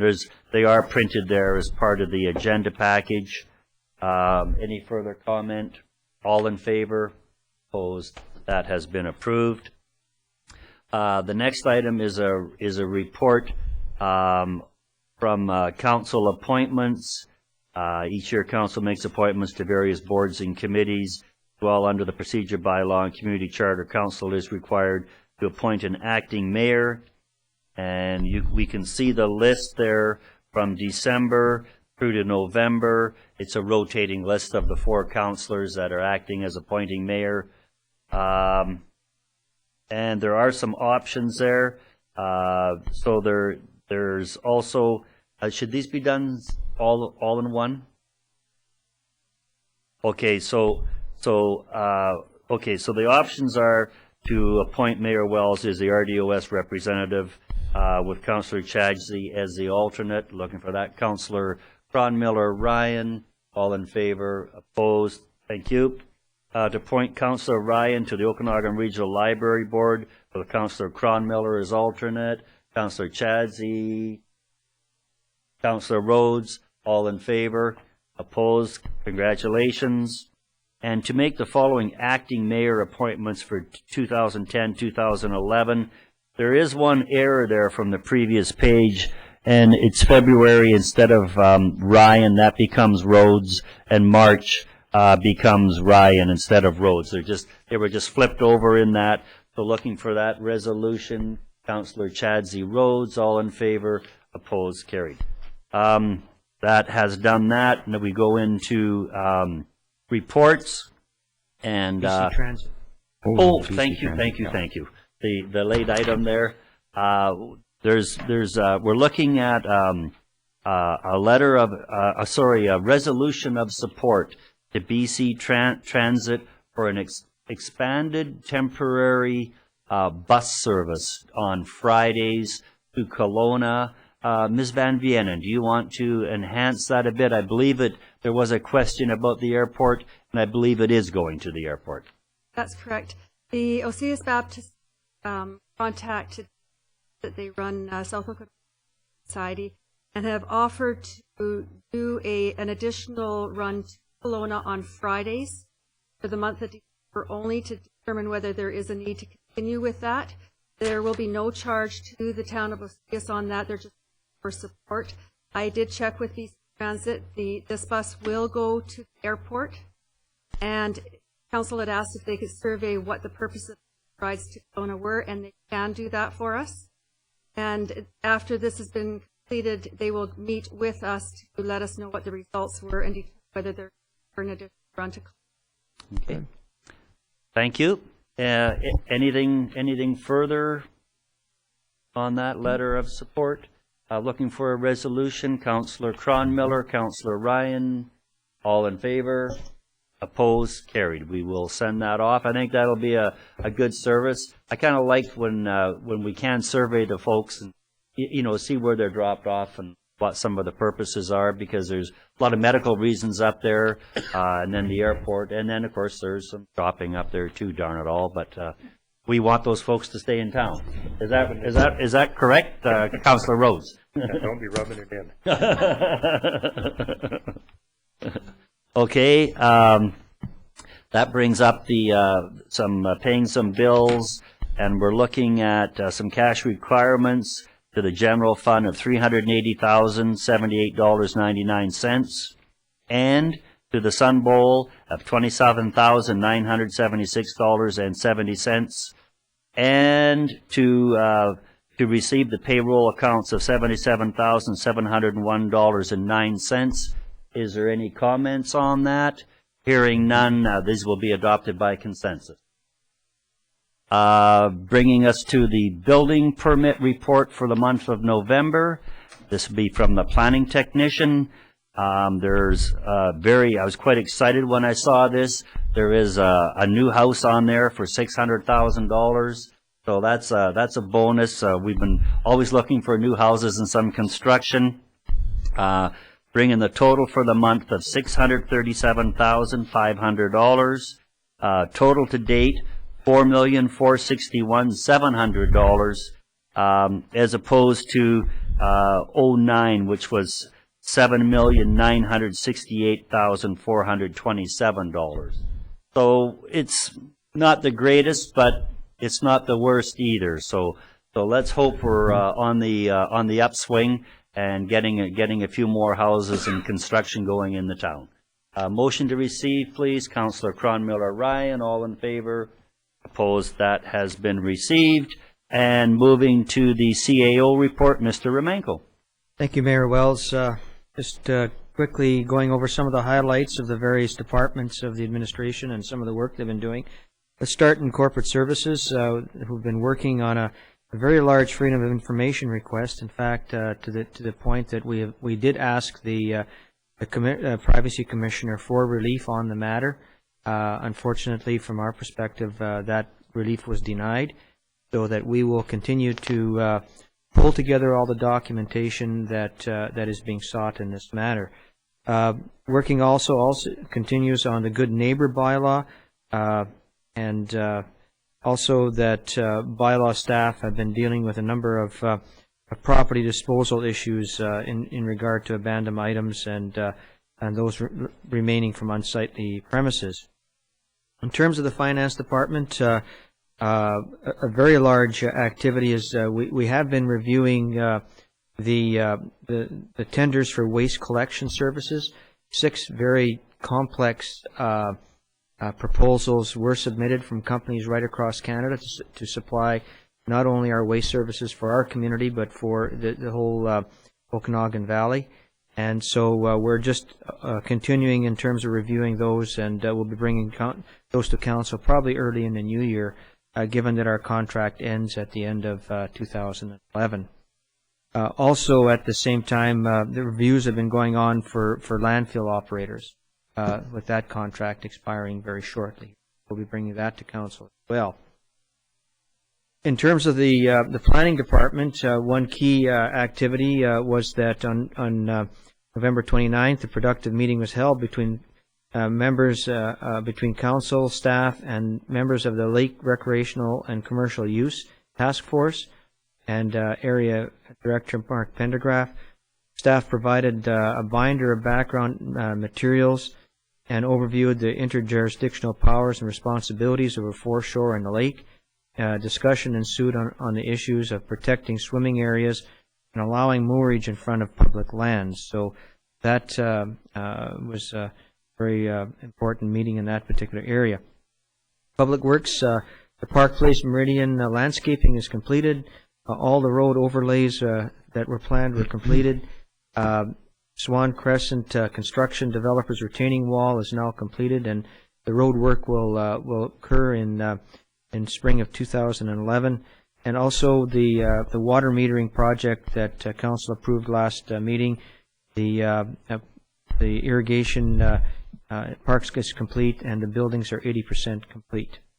In terms of recreation, the council's direction on a fitness room is, in terms of the card lock, is now operational, and a number of people have acquired and taken on the new access that's available to them.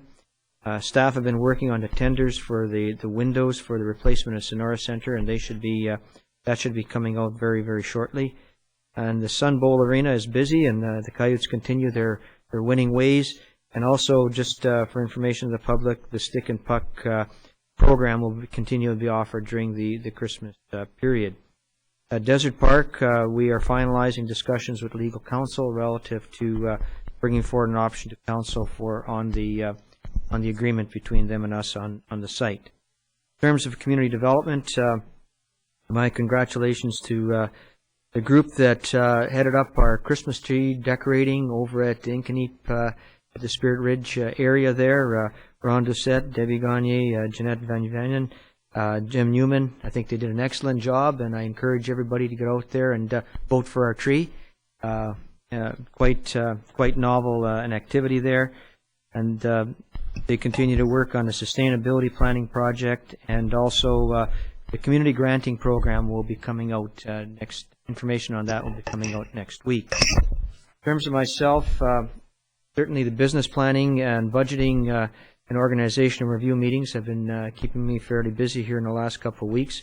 Also meeting with the Museum Society in relation to new facility, and also working on new agreements with related to fire and service agreements with the Osoyoos. For that. Great. Thank you. Yeah, very busy times.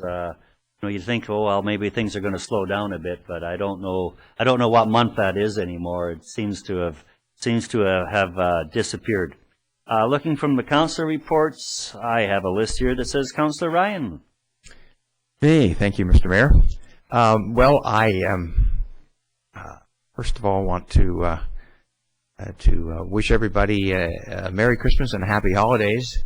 I got in the spirit on Friday with the light up, and because I won't be personally present at the next meeting, I want to offer that to everyone.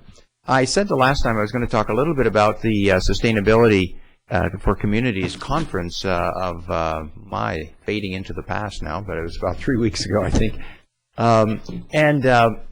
Just to briefly, we're hearing that word a lot, and we've used it a lot in today's meeting, I think, and we, in fact, appointed a Community Sustainability Action Team.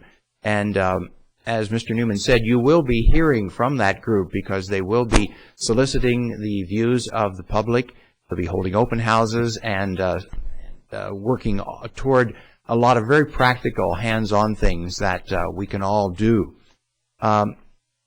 So at the conference, one of the things I think that I found this year and found in the past when I attended was that it just is an eye-opener. You just sort of look at your community, you look at the earth, you look at the world in a totally different way, and you learn a great deal about things. One of the things that really struck me, there were a number of memorable seminars, but one of them was about downtown revitalization, and the presenter, who was an architect, a landscape architect, I think, talked about how it's really people, and it's this feeling of comfort and belonging that make communities vibrant, and so what you want is not a town that looks pretty, but you have like one where there's activity and it appeals to all kinds of different people. And he had been someone who had worked on the Granville Island redevelopment, and of course, if you're familiar with that, and I'm sure a lot of people are, it is just, especially in the summer, just a living place with all kinds of things happening of all kinds, and it's hard to find a person who can't find something there to interest them. But when we think of sustainability, there were a couple of definitions that I know that came out, and one of them, a classic one, is that it's sustainability is when the needs of the present are filled without compromising the ability of future generations to meet their own needs. So, in other words, we're not taking more than our share of the resources that we look around and find in our community. And some of those community assets are human, and they're economic, and they're cultural, and they're geographic, and they're natural. And by contrast, an unsustainable community is one where it consumes resources faster than they can be renewed, and produces more waste than natural systems can safely process, and relies on distant sources for their basic needs. So when you start to think of those things and listen to them and mull over some of these definitions, you realize that we really do have to kind of walk lightly on the earth. And so the things that we often talk about, and we had a fairly long discussion here about what kind of a vehicle we would get, and that used to be kind of a slam dunk. You say, oh well, let's get a new one, and what's the latest one, and I like Ford or I like GM or something. No, it's harder. I mean, because you're trying to do the right thing, and unfortunately, that doing the right thing often comes with a little bit of a premium price. But anyway, we know that it is important, and we know that it is the right way to go. That we want our community to be around and be viable. We talked about the landfill today, and 20 years. Well, I mean, 20 years is long. I mean, that's within my lifetime too, Councillor Cheds. I mean, you're not the only one here that's going to live that long. But really, 20 years. I mean, it's been about 20 years that the city of Vancouver has been working on an alternate landfill, I think, for themselves, for the GVRD. So, but if we can manage that landfill, if we can start to do more things with our waste, reduce it and somehow recycle it or dispose of it in ways that are not harmful, we're going to be better off for it. And the other word that I want to leave put on the table is the idea of resiliency. And I was thinking of this. I think most people know that our high school has been put on an endangered species list, that's a part of resiliency too. We realize when someone says we may close your high school, suddenly you start saying, "Whoa, that is really an incredible part of our community, and think of all the impacts that would have on our economy, on our human resources, on our people, on our stores, on our our facilities here. Who will go to our playgrounds and so on. So but we do need to develop this resiliency, and so that we can absorb and deal with disturbances and still continue operating. So a lot of things like that. Some of them were very theoretical and philosophical. Others were very practical.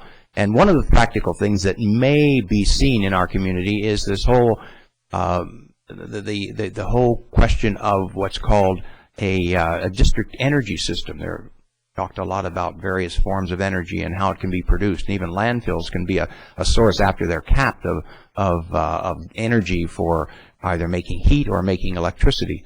But where you can have a plant that creates either heat or electricity for heating a neighborhood, it can be very positive for reducing your emissions and also for reducing your costs. So we may see something like that in our lifetime here, and particularly I think we're looking at that in our southeast Meadowlark area as to see whether something like that could be possible. So a lot of good ideas, and I'm kind of just throwing a lot of ideas out, but it takes a while sometimes to absorb all of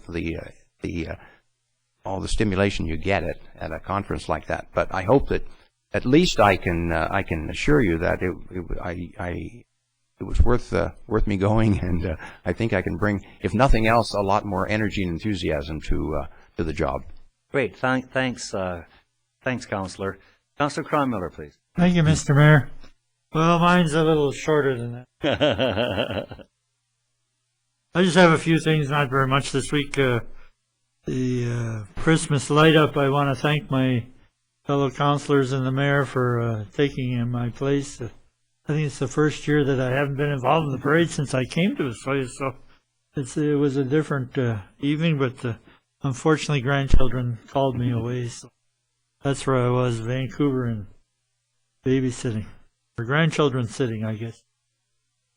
The other couple things, the Water and Lake zoning task force met this past week and a half ago, and we're progressing favorable. We got some issues out of the way, and I reported to council here last week about that, and I just wanted to let everybody know that we're working diligently, and our next meeting will be early in the new year.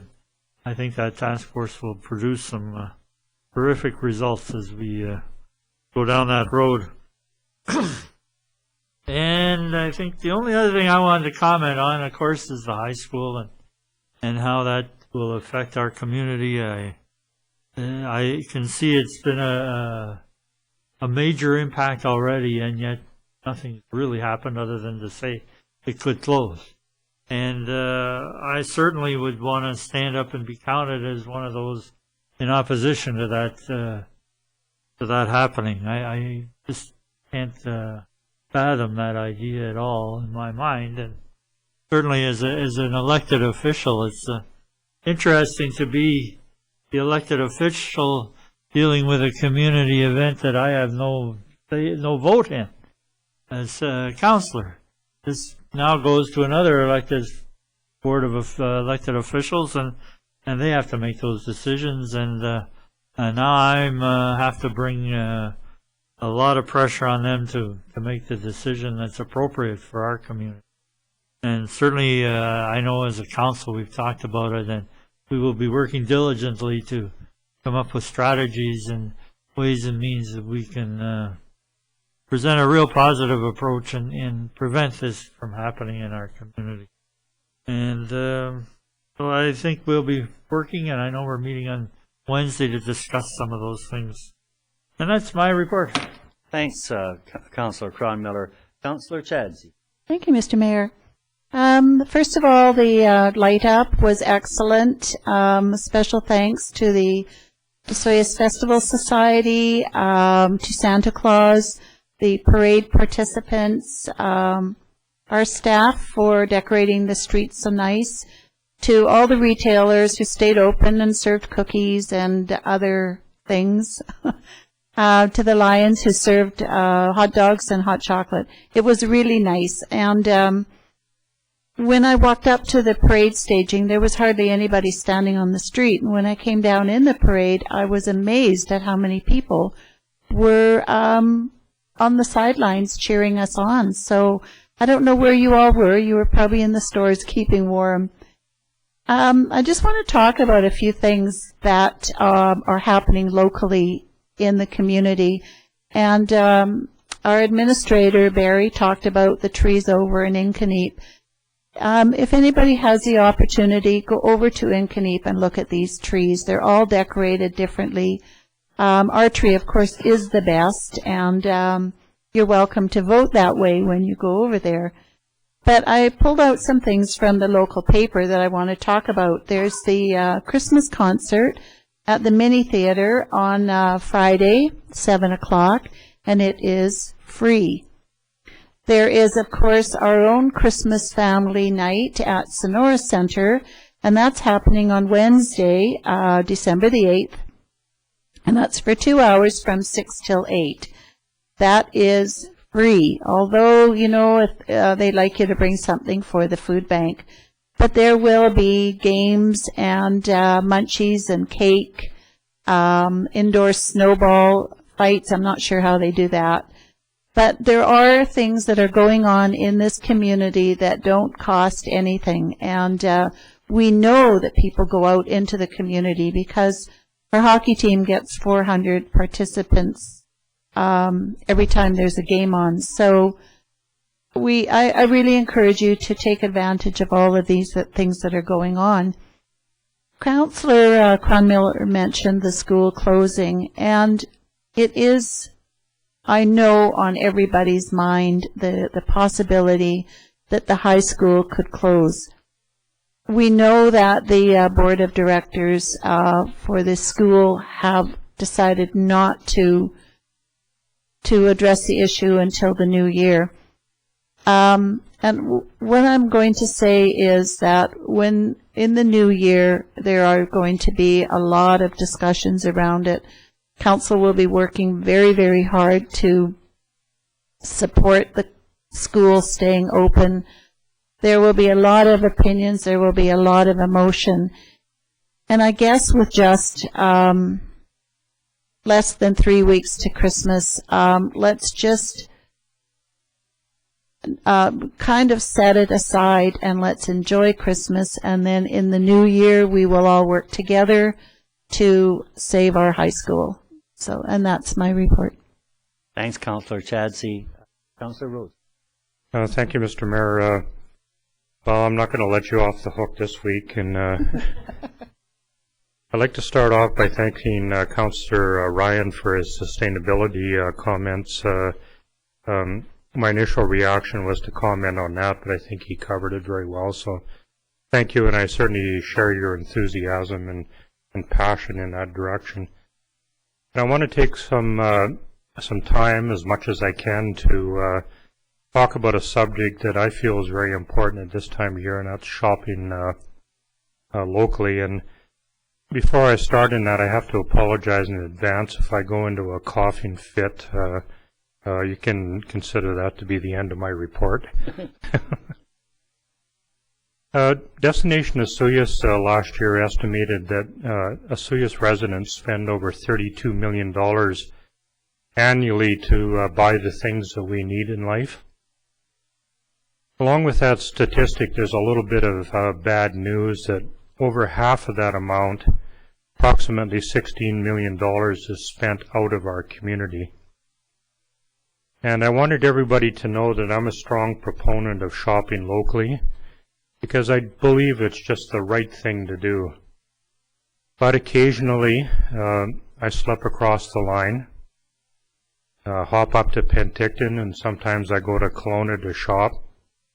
Although rarely, I really have no memory of ever shopping at these locations without getting caught by a neighbor or a friend. and more recently our town CAO. And I have to explain myself about why I'm there. So I'm going to stop doing that. I don't do it very much, but I always get caught. Frank's right up there with choosing the wrong line up at the border. It doesn't matter which one I choose, but if you're behind me, don't follow me. And when I'm at grocery stores, you know, I always pick the cart with a squeaky wheel, so I'm always drawing attention to where I am, what I'm doing. So anyway, I feel compelled to offer some reasons to shop locally, so I've made a list of 10 reasons. I'm going to read those off. This is a time of year where our media is filled with all kinds of those lists of top 10s. And my first one is it protects our local character and prosperity. We are unlike any other town in the world. You know, we live here because we love it. And by choosing to support locally owned businesses, you help maintain the diversity and a distinct flavor of Osoyoos.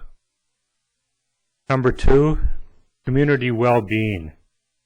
You know, locally owned businesses build strong relations by sustaining communities, linking neighbors, and contributing more to local activities. Third reason being local decision-making. Local ownership means that important decisions are made by people who live in the community and who will feel the impacts of making those decisions. The fourth one being keeping dollars in the local economy.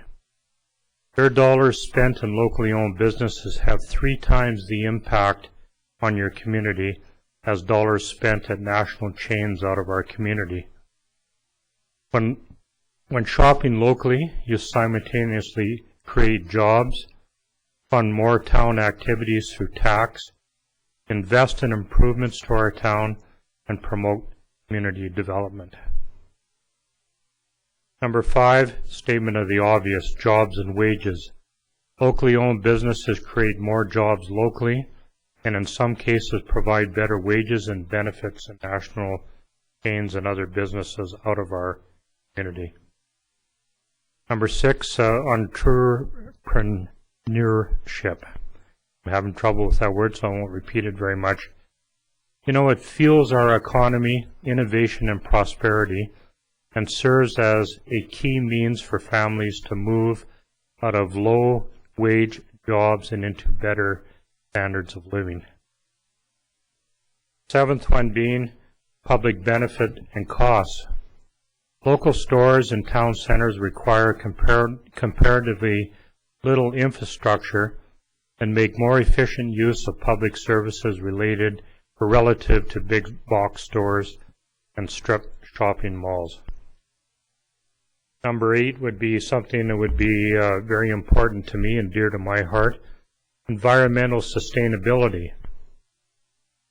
Local stores help to sustain vibrant, compact, walkable town centers, which in turn are essential to reducing urban sprawl, automobile use, habitat loss, and air and water pollution. If you shop locally as opposed to a distant location, you're not getting in your car, you're saving valuable greenhouse gases going into our environment, so it's an important part of shopping locally. Number 9, competition. A marketplace full of small businesses is the best way to ensure innovative and low prices over the long haul.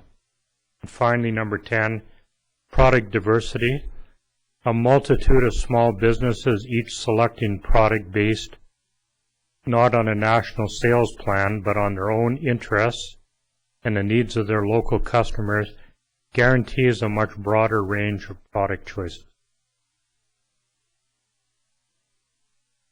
So a lot of us think that shopping locally is about greed by self-serving business tycoons, but it's really not.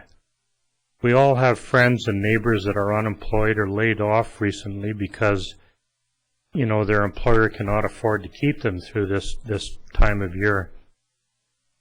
Believe me, if you increased your local spending by 20%, you would inject $6 million collectively into our community. That dollar amount is enough to keep people employed in our community, and really, that's not greed. That's well thought out common sense. My report. Great. Thanks, Councillor Rhodes. I would hate to be caught shopping in Penticton after that. That's a good report. Some good comments there, both on the sustainability and actually shopping locally is sustainability. That's what we're talking. Mine will take the sort of traditional road. That festival of trees at Inkenep is spectacular. There's 27 trees there. Spirit Ridge and actually the Inkenep development area over there, they kicked it off. There's only 6, so this is an official festival of trees. There's only 6 in BC, so we're very fortunate again to be singled out and to have that there. All the profit goes to Children's Hospital, which I think is a charitable foundation in everyone's heart. They probably are going to raise, I don't know, $15,000 or $20,000 over there. And this year, of course, they had to buy the trees. So as this becomes a regular event, this will be a huge fundraiser for Children's Hospital. When you go over there for the 27 trees, they are in the main building, which was the restaurant, that Paso Temple restaurant is in there. They're in the winery, and they're also in the conference center across the road. So make sure you see them all. They're from a whole, basically all the people in town that have stores and that. And we've got, auto parts and a whole bunch of different themes for these trees. They're really, really well done. So I had the pleasure of being a judge over there for the evening. It was Tony Baptiste on behalf of Clarence Louis. So there was the chief's choice and the mayor's choice, and we had a lot of fun doing it. But do go over. There's no admission other than if you want to vote for a tree, and of course that $2 is going to go to Children's Hospital. Take your friends there. They're really quite spectacular. 27 trees, very, very well done, of which the town of Osoyoos was one. So I'd like to thank the staff that participated there. And speaking of staff, as we were getting into the Christmas light up and the Christmas lights, you want to have the coldest days of the year, start putting up Christmas lights, which our town staff did day after day after day up in that bucket on Main Street and decorating these trees, and the wind was howling cold, and that's, I guess, a good sign of Canadian winter. We had a really good meeting with the seasonal workers at Transient Camp, brought all the stakeholders down, lots of ministry people, trying to forge ahead and find out if we can get a place for these folks when they're in our town. I have to say it looks promising. I actually think that we could be moving forward on this and perhaps get a place where when we don't want them in our parks or we don't want them, loitering around, you have a place to tell them where to go. So looking forward to that, and a lot of ministry support, ministry highways and areas like that. Of course, I attended the school board meeting when the bomb was dropped about the closing of the potential closing of the school, and I want to stress the word potential or even possible closing of the school. It's a long way down the road yet, but your council is being proactive and looking at ways that maybe we can keep the school operating. But again, I want to repeat.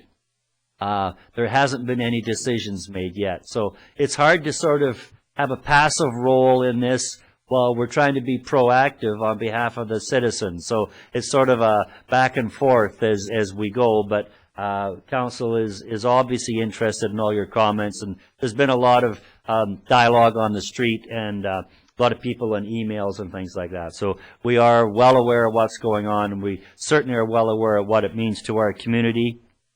I attended a 100th birthday party for Anna Dugor up at Mariposa. Very, very nice party, and she was just in great shape and completely with it, and both mentally and physically. Pretty neat to see 100-year-old citizens up there, and it was a great birthday party. Been involved with RDOS, and they're going through all their budget deliberations as we start doing our planning deliberations. And really our planning deliberations, that's just the way that our CAO gets us to attend budget meetings. It's amazing how planning and budget are basically the same thing, but we've got another slug coming up this week. Yeah, the hockey is great. Attended a hockey game on Saturday night. Yeah, go Coyotes, beat Nelson. What a good thing for the town, and the quality and the caliber of hockey is really good. It's really neat. And finally, the light up parade, thanks to the Festival Society. And here's their honorable mention for the town of Osoyoos effort in the parade. So thanks a lot. It was a lot of fun. It was a great turnout. You know, when you're in the parade, you never know how they are. But the feedback is that it was a good parade. So that's it for this evening. Thanks a lot. Motion to adjourn. Thanks, Councillor Cronmiller and Councillor Ryan on the second. All in favor? We are adjourned. Good afternoon.